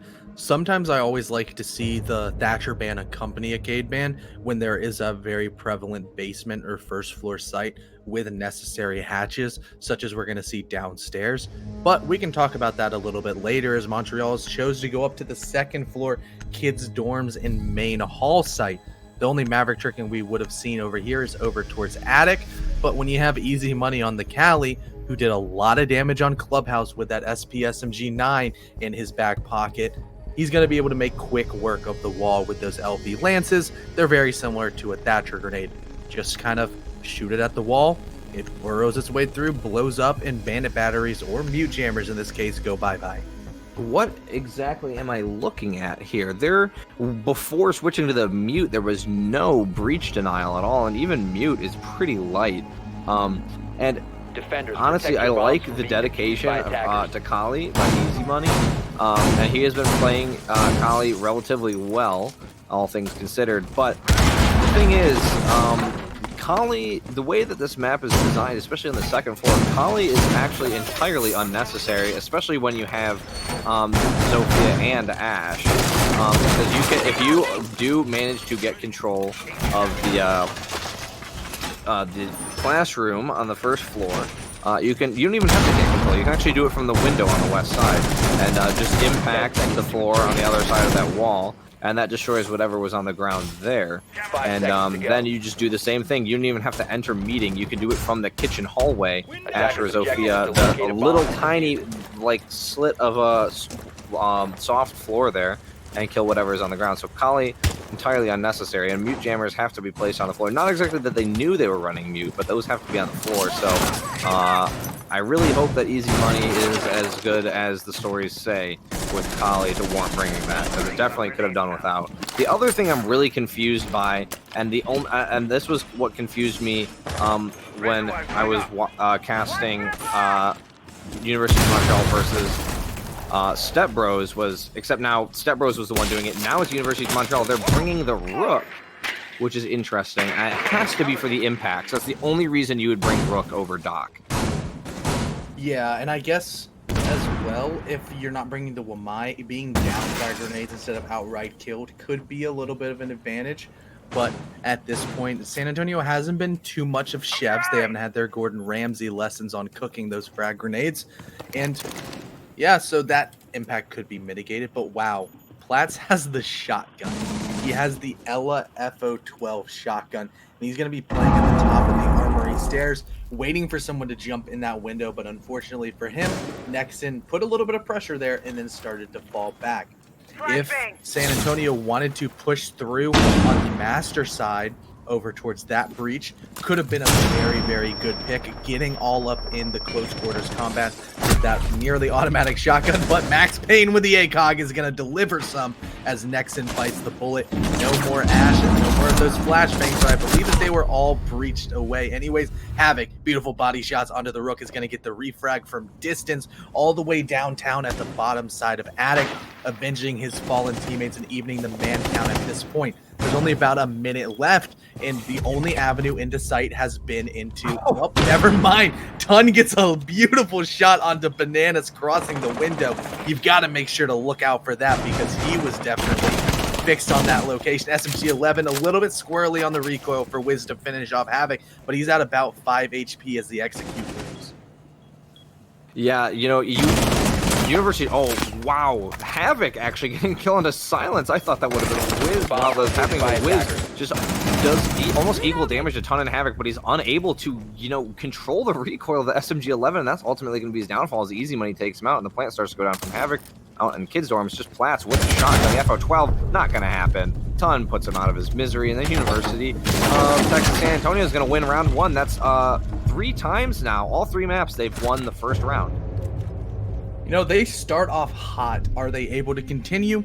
We don't quite know yet. And on a map we've said is a little bit more towards the defender-sided facet, getting a first round win on your attack is a very good omen, especially with how dominating of a fashion that win was. It's so dominating, in fact, that Montreal isn't even going to bother with second floor again. They're going to go straight downstairs because there had to be a lot to unpack on that round. Not quite enough you can discuss in the maybe 5 to 10 seconds in between round as you're trying to pick your operators. So on this side, I count 1 shield, 2 shields, 2 more shields, 4 shields coming out of Montreal. And it's going to be very difficult for San Antonio to deal with that surge of utility, especially with the Wamai and Jaeger combination. This right here is utility sponge meta at its finest on display. Yeah, it's like they've got a lot of shields there on their team, and their lineup for the basement is looking a lot more conventional than their top floor lineup. What I wanted to say last round was, unless you review their FOBs, because it seems like despite being extremely unpredictable, University of Montreal is a creature of habit, and they will do the same thing between games over and over and over again. I realized that watching Clubhouse, they did the same weird strat that they do for the third floor. So you might be able to, like, if you don't do your homework, you're going to struggle against University of Montreal, because you're not going to be able to predict what they're going to do. Like Ella FO12 and Rook and all those angles they had, it was a very interesting strategy with the castle as well on the top floor. Now this bottom floor strategy looking a lot more, you know, like I said, a lot more typical of a just general competitive scene defense strategy for the basement. Yeah, it's just going to be a lot of pressure over towards Blue and Bunker, and you're going to have to force those players out if you want to breach those walls. And that's why Small Towers is under attack at this point. Platts understands, they droned me, I better run away, because that's a bunch of angry attackers coming in, and they want my blood on the floor, especially with Easy Money having that very, very formidable weapon in the SVS 9. in those close quarters combat situations that we would see up there, he definitely would have had the bigger hand up on Platts, who still does have a high fire rate vector, but it's more of a pea shooter if we're going to be kind of harsh on it. Yeah, and like I said, it's a lot more typical there. But then I said that Platts was playing upstairs with the Goyo. So just because they're bringing the same operators as a typical strategy doesn't mean they're playing it the same way. So it's going to be really interesting to see what's going on here. They are getting the hatch open. I wonder if this Kali has been put to any use. I haven't really heard her land. I think she probably did help get that hatch open in meeting. You know, she will do the same here. We're getting some first-person view of her utility use, showing that Easy Money is not just playing her for that secondary SMG, and if he was, that'd be a very bad reason to play Kali. Ooh, very unfortunate timing for Next in there. He takes out the default camera just as Silence decides to go and peek him there, and that's going to be almost, actually pretty much just a free kill for Silence. He actually didn't take any damage in retaliation. Now Tun is going to be the one to push down into the freezer and try to get the refrag in a somewhat timely manner, but he's missing out some time. Nice reaction there, but he's not able to connect. And now he's looking to try and maybe bait out the Cade, but Easy Money's actually going to get a kill on the Max Payne. That's going to be the smoke dealt with. Tun will get Wiz. That's the why. Oh, the Kali peeks and misses the shot, and it looks like Platts is going to get away from that one. Silence now playing close on the lockers, and he will get taken out by Tun. A nice headshot, but Tun loses quite a bit of health. The plant is going out. There's no hole in the wall for Platts to really get a shot. He tries to throw his nitros out. He's going to get taken out, and he's going to get killed by Easy Money. Bananas will take out Primo, but now Easy Money stands to get another kill, but it's actually going to be Tun, the low-health warrior, to take out Bananas before Easy Money gets a chance to see him. And that's going to be another round for San Antonio. What is going on? They're looking very, very comfortable on this map. Maybe that's where the bans pick them, and they feel as if they definitely won in that instance. They got their map of Clubhouse, which we were skeptical about, but they proved us wrong. Cafe went into the side of Montreal because, hey, that was their map. They were very strong on it. But at this point, Montreal hasn't looked very good on the quote-unquote neutral map of Oregon. Maybe that's an indicator that San Antonio has a deeper map pool. Maybe that's, like I said earlier, they won the map choices and they're more comfortable. Their attacks look clean. They look sharp. They're taking map control with authority, pushing through, never stopping, getting kills, getting the diffuser down if they wanted to. But at both times so far, they've gotten into sight and haven't even needed it. Yeah, I'm not liking University of Montreal's odds at the moment. Maybe I'm just wrong and this isn't a defender-sided map, but I mean, that's 2 round wins now for San Antonio. And it looks like University of Montreal is feeling themselves a little more in the basement, so that's where they're going to go in there. Again, they're not willing to try the first floor kitchen sites just yet. Seems like the jury is still out on whether or not it's a kitchen meeting or kitchen dining. I'm personally a kitchen meeting fan. How about yourself? My team likes kitchen dining. Yeah, see there, it's different. It's where you go. Only thing I don't like about meeting is just the straight square footage of site you've got to worry about. There's like 7 different quote-unquote default plant spots for meeting, and you just have to do an absolute sweep if somebody's trying to plant the diffuser. There's so many little corners and cubbies and everything that you have to worry about. Why not just do dining where it's like, okay, they can hide behind the table. That's about it. Yeah, I just love Oregon. There's so many, with this rework, there's so many different ways you can play the map. Every team has, it's not like you have to follow a certain strategy, even though Reaper and other such people have made strategies for this map. There are so many different ways you can play this map. So like you could go with the typical strategies, or you could play it your own way. There's so much room to make your own strategies on this map. Yeah, exactly. That's why we both love it and we both understand and are on the same page in that instance. But at this point, San Antonio looking very strong on the map we said was defender-sided. Pressure coming down from the top of Freezer Stairs as the drone instantly gets shot out by the player. That's Silence, who has been a little bit quiet in this map. The decibels were roaring out of that man on Cafe, especially on the attacking side. but he's slowed down just a little bit, as overall his team hasn't quite had enough success on pushing back the onslaught of the San Antonio attackers. They want to push Freezer, tons going up in there and trying to get this opening pick, as Silence is going to take out his own ADS. Unfortunately, there's a pinch coming from the top of the stairs, but Silence takes out Tons with a beautiful angle right onto the head of the Zofia. More pressure still coming in as Platts has the flank on, and he's going to take out the... Yes, that's the Cali of easy money, as well as Havoc biting the bullet. Can't even read the kill feed because for once, Battle Eye is doing its job. Yeah, now it's all Primo and Nexen. Primo will get the refrag onto Platts, but he has lost a little bit of health. Silence also kind of low, but it's really an uphill battle. Silence is in a great place, but just as I say that, he gets taken out with a nice SMG-11 spray from Nexen. Nexen taking out a little bit of damage there. Now Primo trying to recollect the diffuser from Bananas. He will take a little bit of damage, but he will get away in the end. Bananas is upstairs looking for a adversary that does not exist in that direction. But, I mean, these attackers are kind of low, and especially compared to the defenders in the basement, not the best position for them to be in. So things are looking pretty good for University de Montreal right now. It would be a miracle if San Antonio were to go 3-0 right now, especially with Bananas circling around behind like a hungry shark. Oh, but Nexen, a nice headshot of Wiz. He's going to pull out the SMG-11. He's going to push up. He's going to try to bait out the person sitting right on the other side of this door. That's going to be Max Payne. And Max Payne's going to peek with the SMG-11 himself. He will do a little bit of damage, but he will not get the kill. Nexen's going to open up a hole here in the laundry, but behind him is going to be Bananas. Bananas going to get the head of Nexen, and now it's all Primo. He's going to run out of time. He doesn't have the health to do much, and he's actually just going to get blown away by the Mossberg of Max Payne. And University de Montreal will finally win a defense round here on Oregon. Dang, that was some ragdoll physics, as the Habana just took a body full of buckshot and got blasted to the back wall. And Montreal now has life.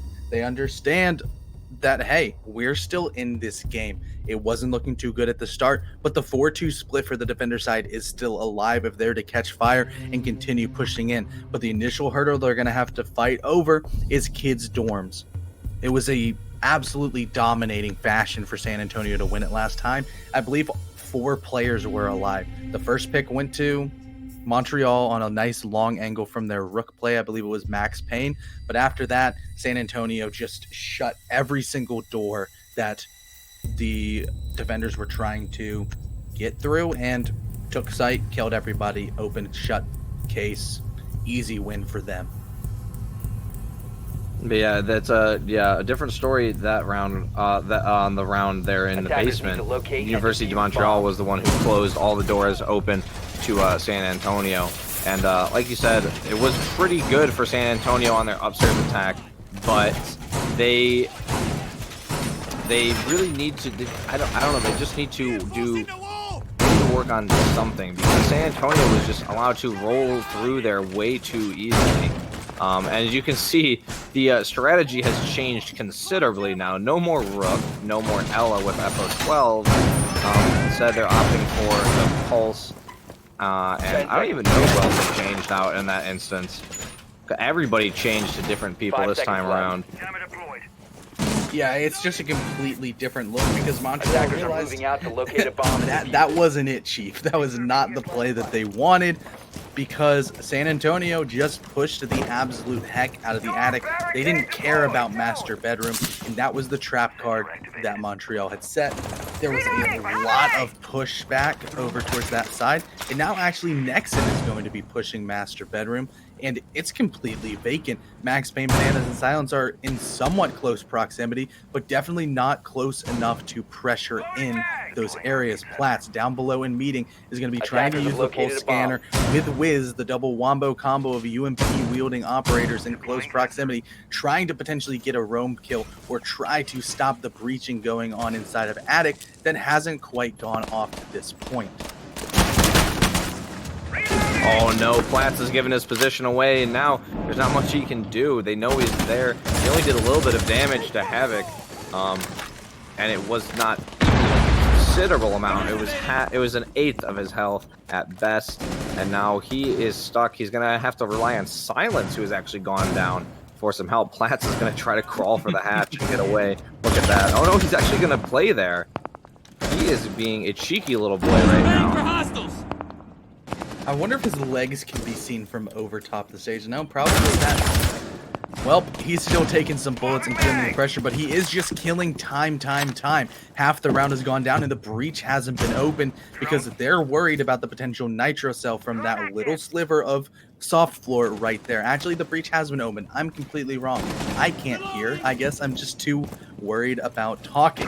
Ton knows that there's some more roamers downstairs over near the kitchen side, is at a standoff at this point, but the swing comes out from the castle but can't quite connect as Ton is still feeling that pressure. A minute left on the clock. 60 seconds for Montreal to either hold on or San Antonio to try to blast their way into sight. Callie of Easy Money is pressuring them from the Wolf Lounge, trying to definitely make the position be felt, but Havoc is going to be the opening kill onto Bananas, taking out the Jaeger. Also starting to push in towards close proximity to sight. He's going to bait out one of those smoke canisters, but power of Nexon is too much as he takes out Flat. Silence also falls. It's just all falling apart at this point. It's a 5v2. Max Payne and Wiz against the world. Can they hold on? It doesn't look like they quite can. However, the diffuser isn't being covered, and it's going to go down as Wiz just swings out and gets a free kill. He picks up the second as he takes out the Callie as well. He knows that there's another one on the top of the stairs. He tags up the sledge to about half HP. Going to swing again. Can't quite get it. He knows that there's so much pressure. More people come out as Nexon goes.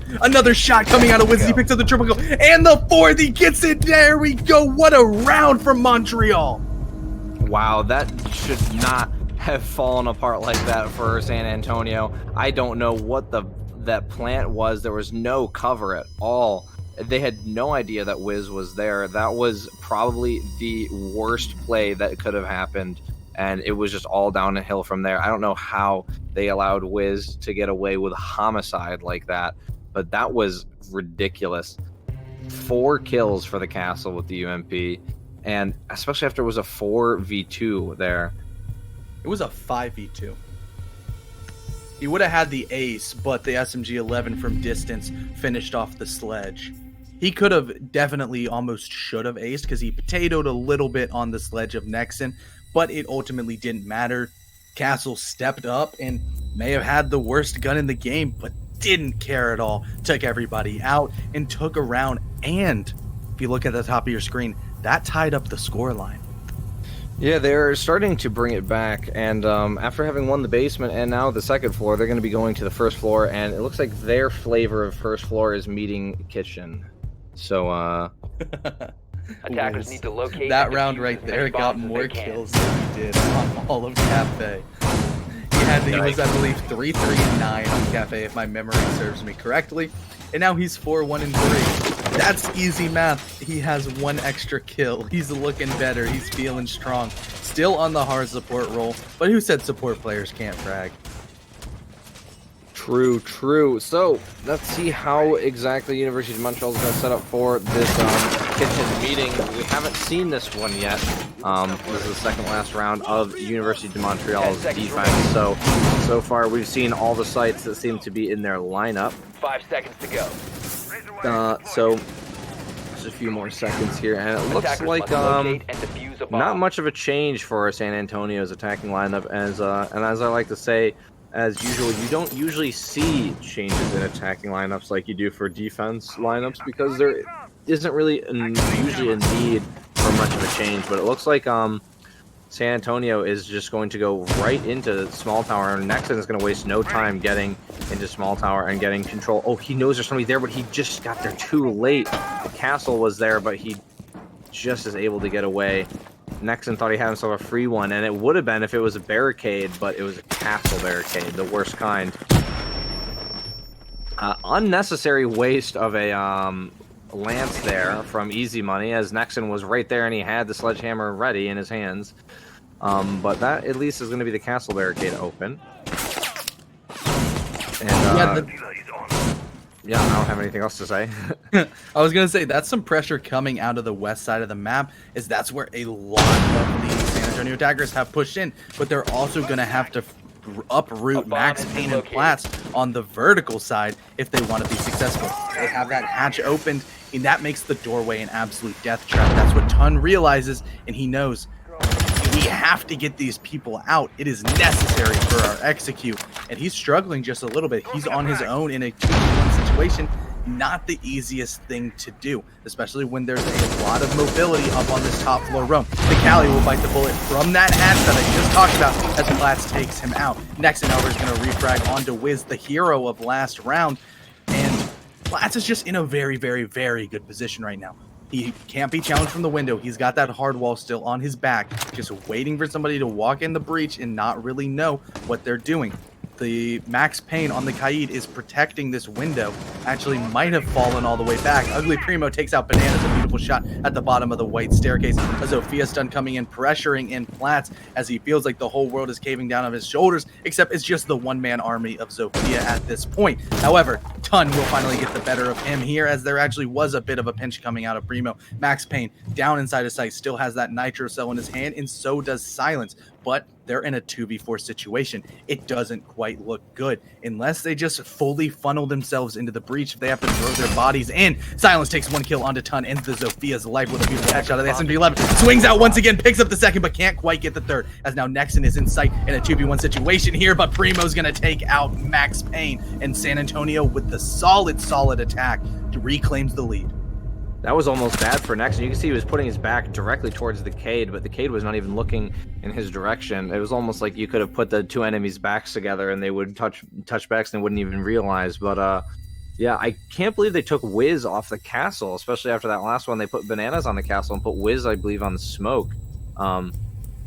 Or the mute, whichever SAS operator was being played. Now he's going to go to the Goyo as they go back down to the basement. That was a great round from San Antonio. They're looking really good on their attacks here on Oregon. If their attacks are this good, I can only hope their defenses are as good as well.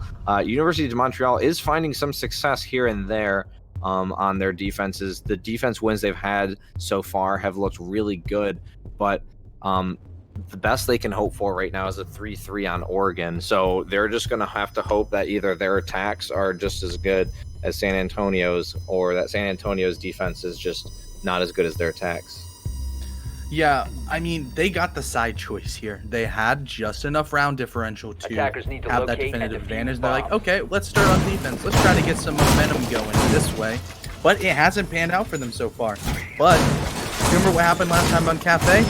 They were struggling a little bit on the third floor, and all of a sudden Wiz appeared on the Clash and had a very dominant performance. We'll see if he can replicate this once again, as he's going to be trying to lock down Blue in that pillars area in conjunction with a couple more players.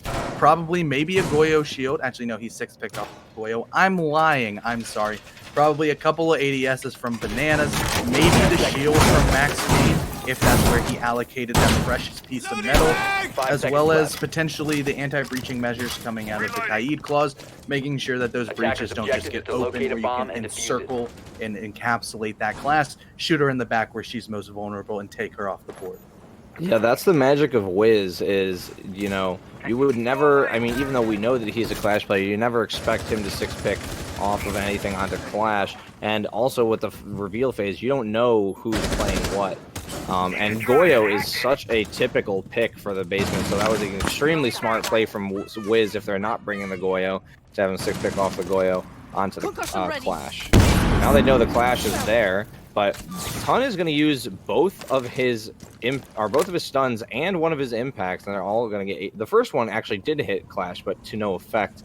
And the next stun and first impact are going to get ADS'd away. So already some wasted utility from Tun. Doesn't seem like his trigger finger on the it seems like his trigger finger on that grenade launcher is extremely itchy, as he is just willing to give away all of those grenades at a moment's notice.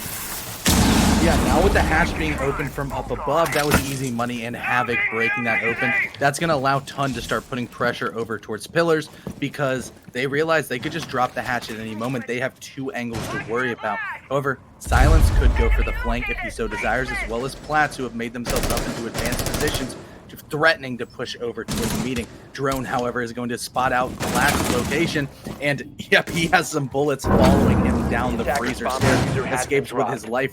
That's for him, but the execute once again is still looming. However, Bananas is in another location right up next to Tun, and he will find him and put him down, shutting the door on the Zofia, who still did not have a whole lot of utility, so not a huge loss on that side. Yeah, I was just about to say there was a minute 30 and there's absolutely no damage done, and that's just the magic of Clash in the basement.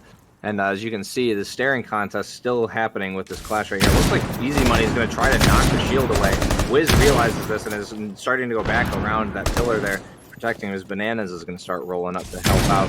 Nexon is going to start making his way down into the freezer. Nexon actually playing Ash this time around and not the Sledge that we've seen him play before. So the only attacker that's been lost so far is Ton. Not terrible. I mean, Zofia is a pretty decent fragger, but not a whole big loss of utility. There was no answer to that. Nexon is going to be probably the next one to find himself in a gunfight as he's throwing the whole kitchen sink into the freezer, trying to get himself a kill, and it will work out as he manages to take out Silence, but he's going to try to crawl away, but Plants is going to finish him off with a headshot from the P. 15 Or the seconds left. pepperoni. And Smoke is going to try to throw a smoke grenade, but Primo's ready for it. He picks up two. He's going to pick up extra blast, and now it's on Wiz and Bananas, and only one of them has a gun. Bananas is going to go down. Wiz now going to have to take out the gun. He's going to have to make it work. Wow, the Clash is really putting in work. This is just one attacker left. And would Operator, you you look are out at of that? time. What a heartbreaking way to lose. Wiz, the Clash Wizard, killing one, downing the other, and just keeping the last one at bay. That is insane. Another clutch play from Wiz. I wish we had face cams on because my hands are on my on both of my temples, just in like essentially a face palm, because what can't Wiz do on this map? He has single-handedly won 2 rounds. You even said it yourself. Only one of the operators has a gun. He heard you. I swear he could hear our comms and goes, wait, I have a very, very powerful SMG, and I'm going to use it to its full extent, taking out 2 people in quick succession, switching back at the perfect time to his shield to block the bullets of the thermite, and boom. 6th man of the defenders, the time, wins the round, secures at least a tie half, which after the start of this round is definitely a win for Montreal as they've started to wake up. Yeah, I'm just absolutely blown away how San Antonio executes so amazingly, especially in the wee seconds of the round. They just are like in insurmountable odds, are able to pick up the kills and win their ones, and then they somehow just throw it all away. Like, how was nobody? You had 2 people there, and the thermite was somewhere. The thermite wasn't close. The other 2 people weren't watching the Clash. How'd you let the Clash get away with that? It's just the execute works out so well until it really, really matters, and then it doesn't. And that has lost San Antonio 2 rounds so far. I mean, let's be real.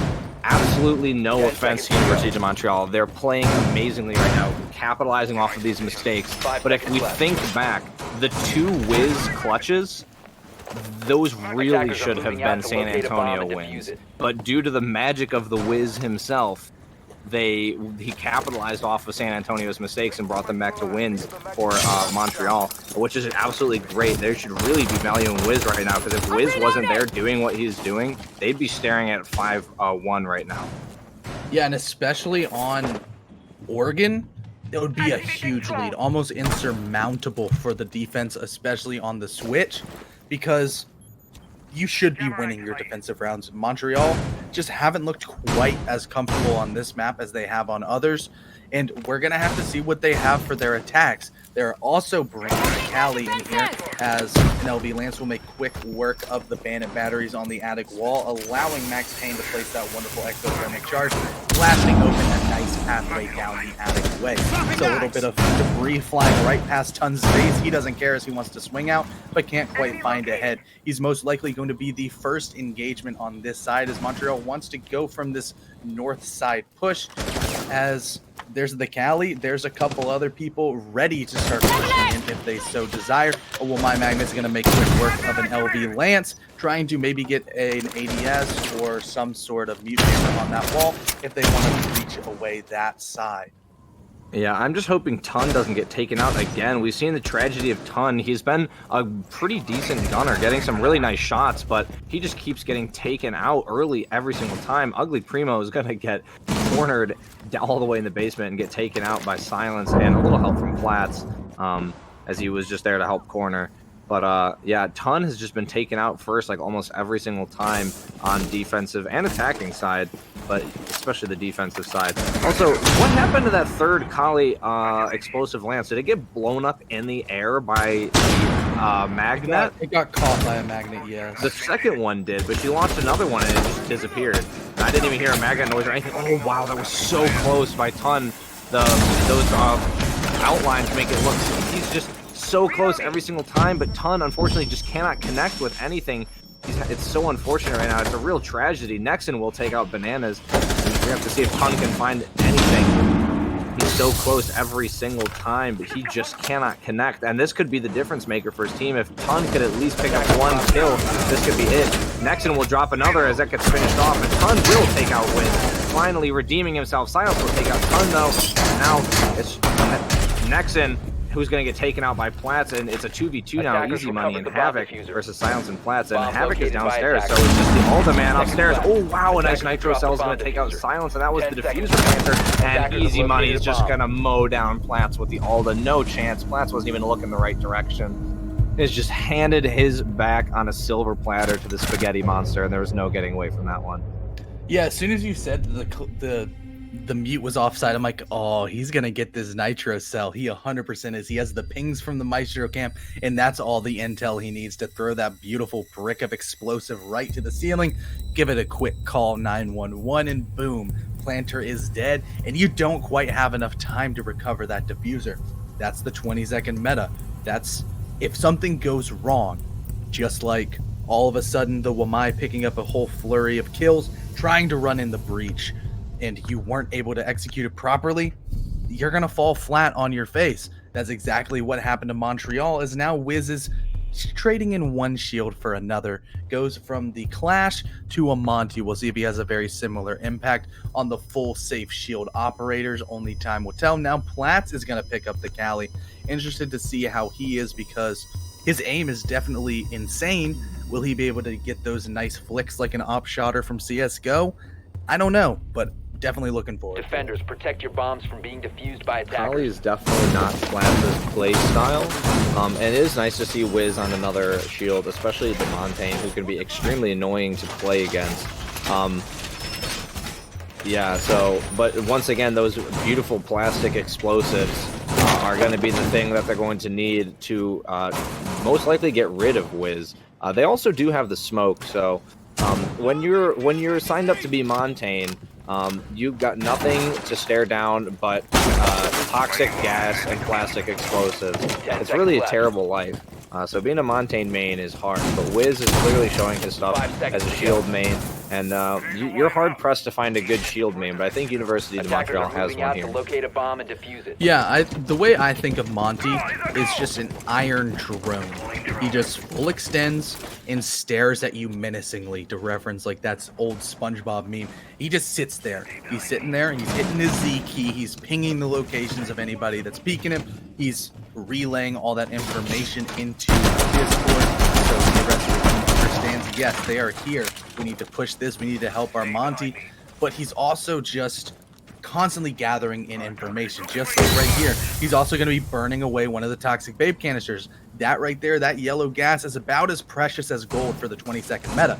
You can start throwing those canisters and blocking off locations if they might have been used just a little bit prematurely, especially when Wiz takes out Turn over there. It's a beautiful kill on here, but you've also lost your Cali in the form of Platts with that trade going on towards the backside of the big tower stairs.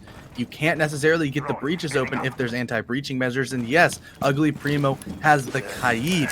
Another toxic babe canister is going to buy the smoke in a little bit of time, and Wiz goes full white on his screen with Max Payne's flashbang. Yeah, like I said, it's the tragedy of Ton. Once again, he is the first death for San Antonio. He must really be feeling it right now. I don't know how this keeps happening to him. But Nitro Cell's going to come out. Oh, it looked like it was really well placed, but Wiz is going to back up just in time. And I don't think they're going to have time to get this reinforcement off. Wiz is now stuck in a corner there. The smoke preventing his teammates from following him. Ugly Primo's going to take quite a bit of damage, a lot of damage. He tries to get away. Who's the one with the reinforcement? His hole's open. Silence is going to take out easy money, and that's going to be the Maestro, not who you want to lose. Primo's going to take out Silence, and Havoc takes out Max Payne. Things are not looking good, actually, right now. They're bringing it back. Primo and Havoc are extremely low, especially Primo. Bananas and Wiz, the only ones left. Wiz at about half, Bananas at about 2/3. Nitro Cell's going to come out, not going to connect. He's going to pull out the pistol, and Bananas will take out Havoc. So Primo and Nexon, Primo very low. A bomb has been located. This is really bad because the TCSG is not the gun you want to try and fight a Montane with. And Primo doesn't have a whole lot of health, but wow, a nice headshot from Nexon is going to give him a double kill as he takes out Bananas, and all of a sudden now he's got to go battle Montane. Wiz is going ADS. He's got 30 seconds. With Montane, this is definitely winnable, but I would be, like, cringing really hard if this actually does happen because, oh, it just feels so bad. But no, Nexon, absolute god with the TCSG, even after the nerf. Another headshot on the Montane around his shield is going to win San Antonio the round. The recoil brings it right to it. An unfortunate shield drop moment, turning the back.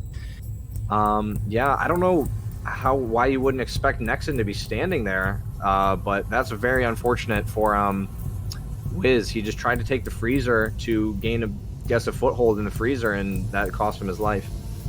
Yeah, another really great defense coming out of San Antonio. Sure, it didn't look that great as the first couple of frags went into the way over towards pillars.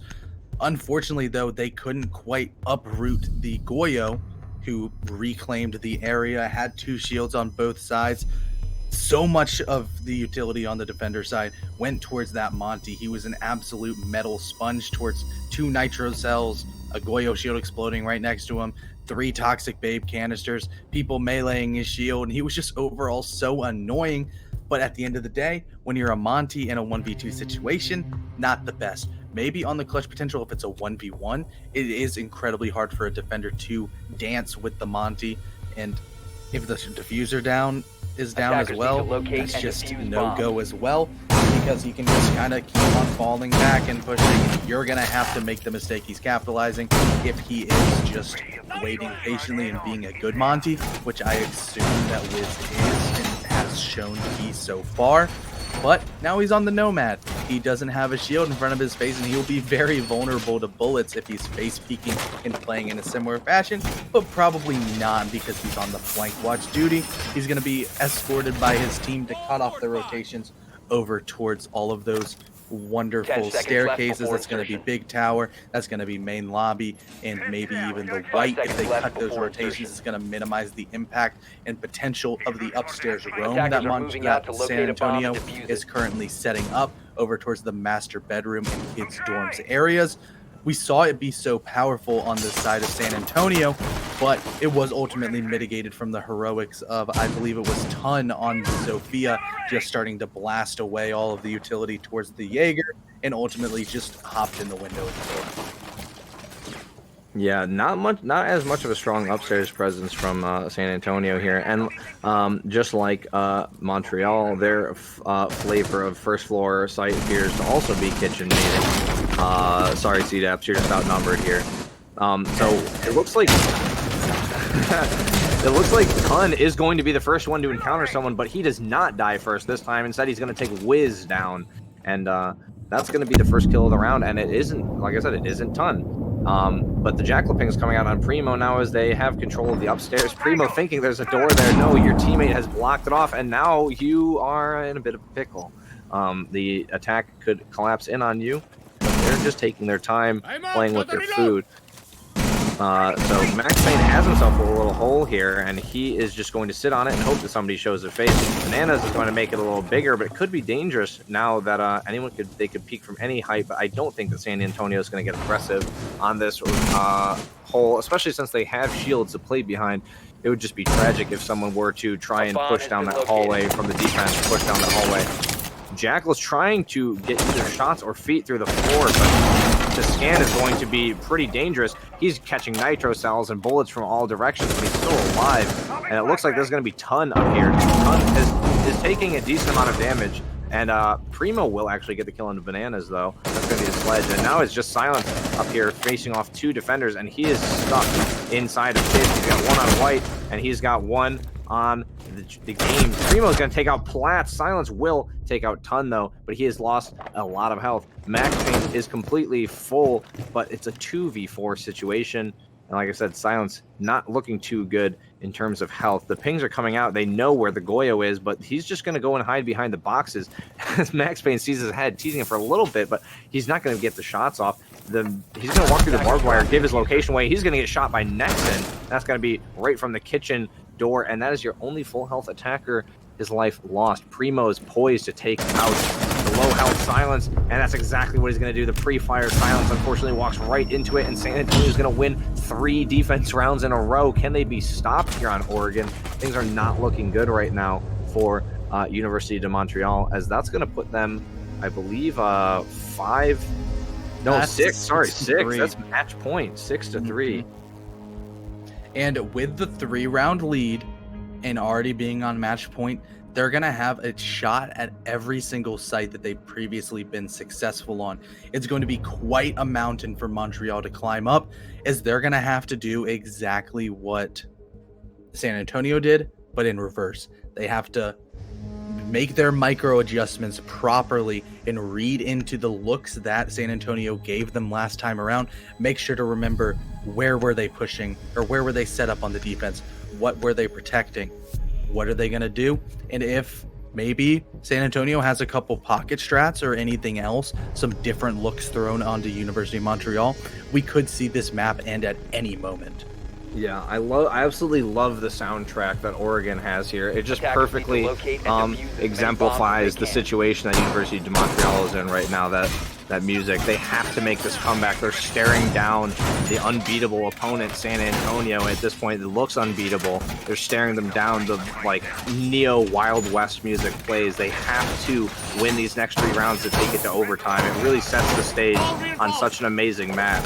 So the question is now, will they make the comeback, or will San Antonio just walk away with this one in the most sound fashion we've seen tonight, actually? If they win at 7-3, that would be the most swift defeat that any team has faced tonight. Yeah, the closest at this point was the 7-4 win for Montreal on locate and defuse a Clubhouse, not Clubhouse, Cafe. There's so many K. They all start with the same C or K. It's hard to keep track of. Clubhouse was a lot closer. That was 8-6 overtime. And at this point, it's just not looking good for Montreal. They have to defend a bomb site that, in the end, it did look like they had some promise pushing in forward, but you also had a Maestro and a Mute alive at the end. A Nitro cell, some wonderful cams, and an Alda. That's hard to fight through, especially when you can just understand exactly where the diffuser has to go down, and there wasn't much that they could do. Ton inside of Attic did a lot of work. He held back the attackers for so long, killed so much time. I think he may have only gotten 1 kill, but he did a lot of damage to a bunch of different people, and more so than that, did a lot of damage to the clock. A very key part of the defense so far, as Attic is going to be open. We'll see if he can kill just as much time, or he can land his shots. Yeah, the last time he was in Attic, he did manage to kill Wiz, but Wiz was playing Kali, so it was a little bit easier. Now Wiz is playing Nomad, and Ton was not able to land his shots too much, but forget Wiz, Nexon is going to take him out. Where did that come from? What was that through the... What a shot, Nexon. Oh my goodness, this man on the Wamai inside the second floor has been absolutely unstoppable. He was doing crazy stuff like this last time. That is an insane shot, and Wiz will fall the Nomad. Not like there's much roaming going on from San Antonio anyways, but oh my goodness. Now Max Payne is going to get the game wall open as well in the master bedroom closet. So both the walls are open, but the man advantage is in favor of San Antonio right now. The guns are coming alive for San Antonio. They're just really laying down the hurt. This is, that was a crazy shot. How do you come back from that?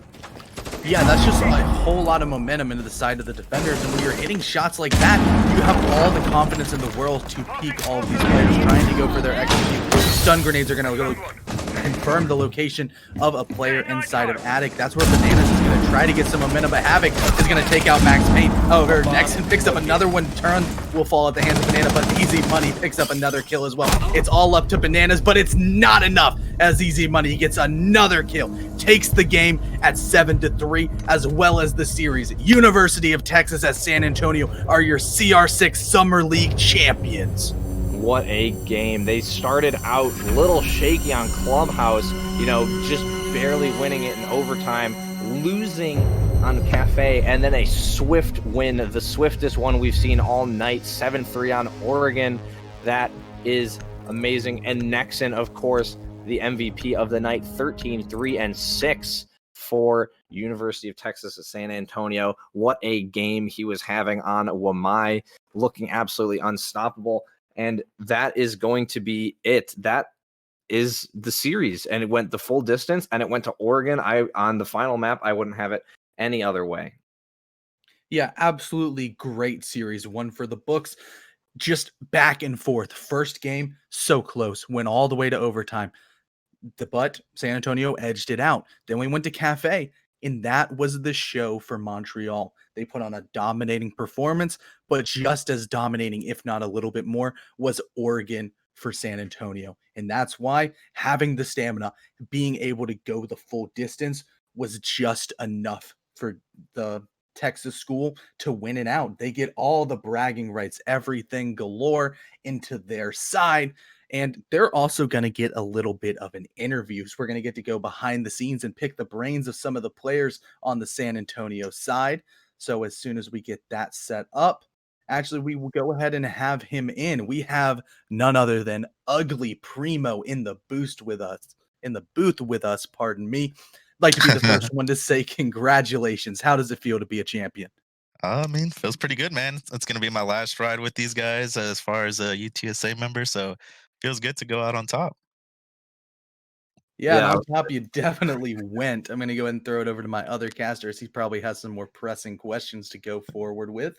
Yeah. No, I just wanted to say that's great. What a way to end your career at San Antonio there on top of it's the summer league, but it's the bragging rights. You won. It's something. It's awesome. And what a great way to win. You guys really seem to be heating up throughout the entire series there. It was a little slow on Clubhouse. 8-6 is a win, but not as desirable as you'd want. That was your map pick though, so you did win it. I understand losing Cafe as that was not your map pick, but 7-3 on Oregon was the most swift win of the night. You guys were heating up, but did you guys have any strategies in place on Oregon? Did you guys have any strategies ahead of time, or were you just heating up and gunning hard?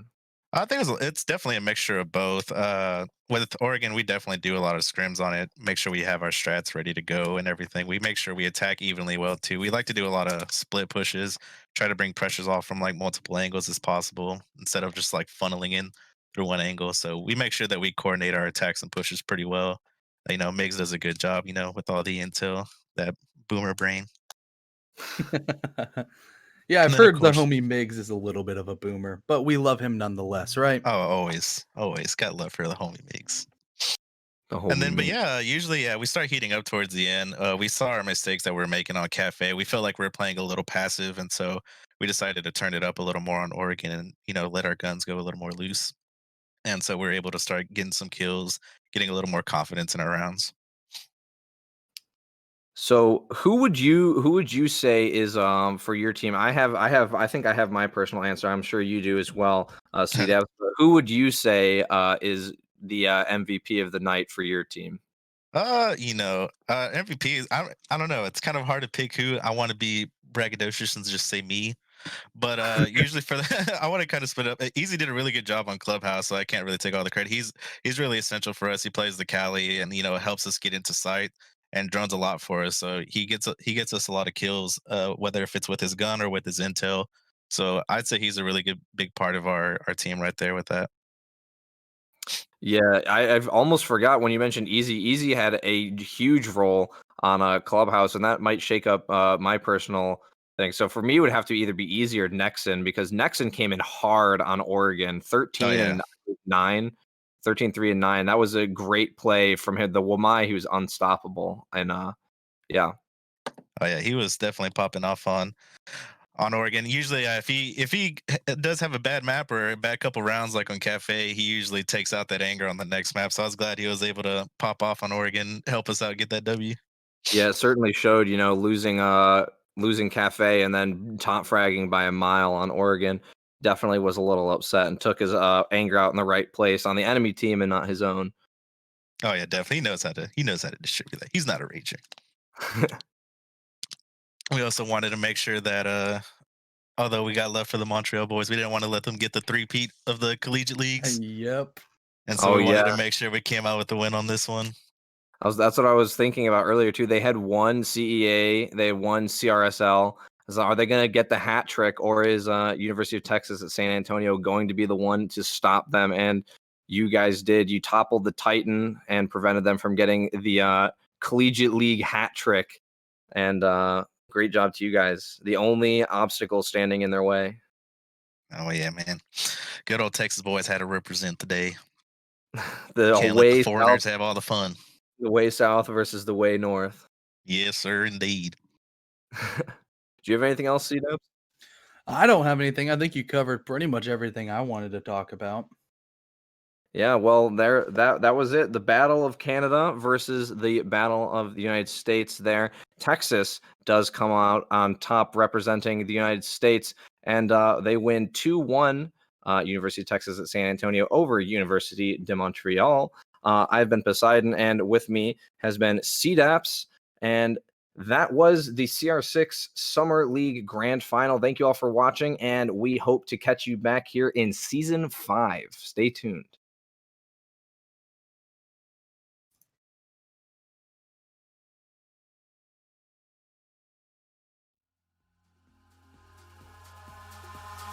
Eyes in the sky, gazing far into the night. I raise my hand to the fire, but it's no use, 'cause you can't stop it from shining through.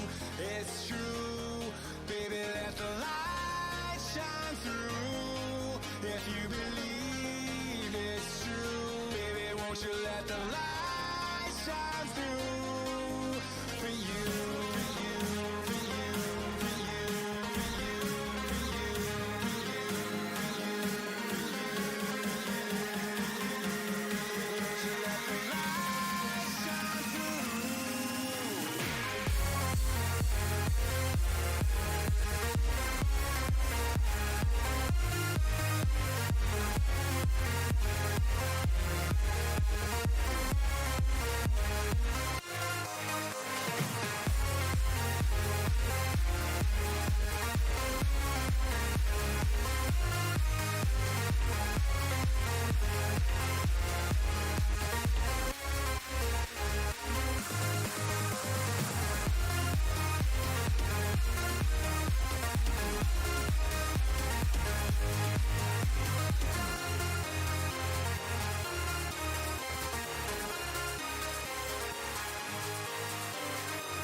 In the sky, gazing far into the night. I raise my hand to the fire, but it's no use, 'cause you can't stop it from shining through.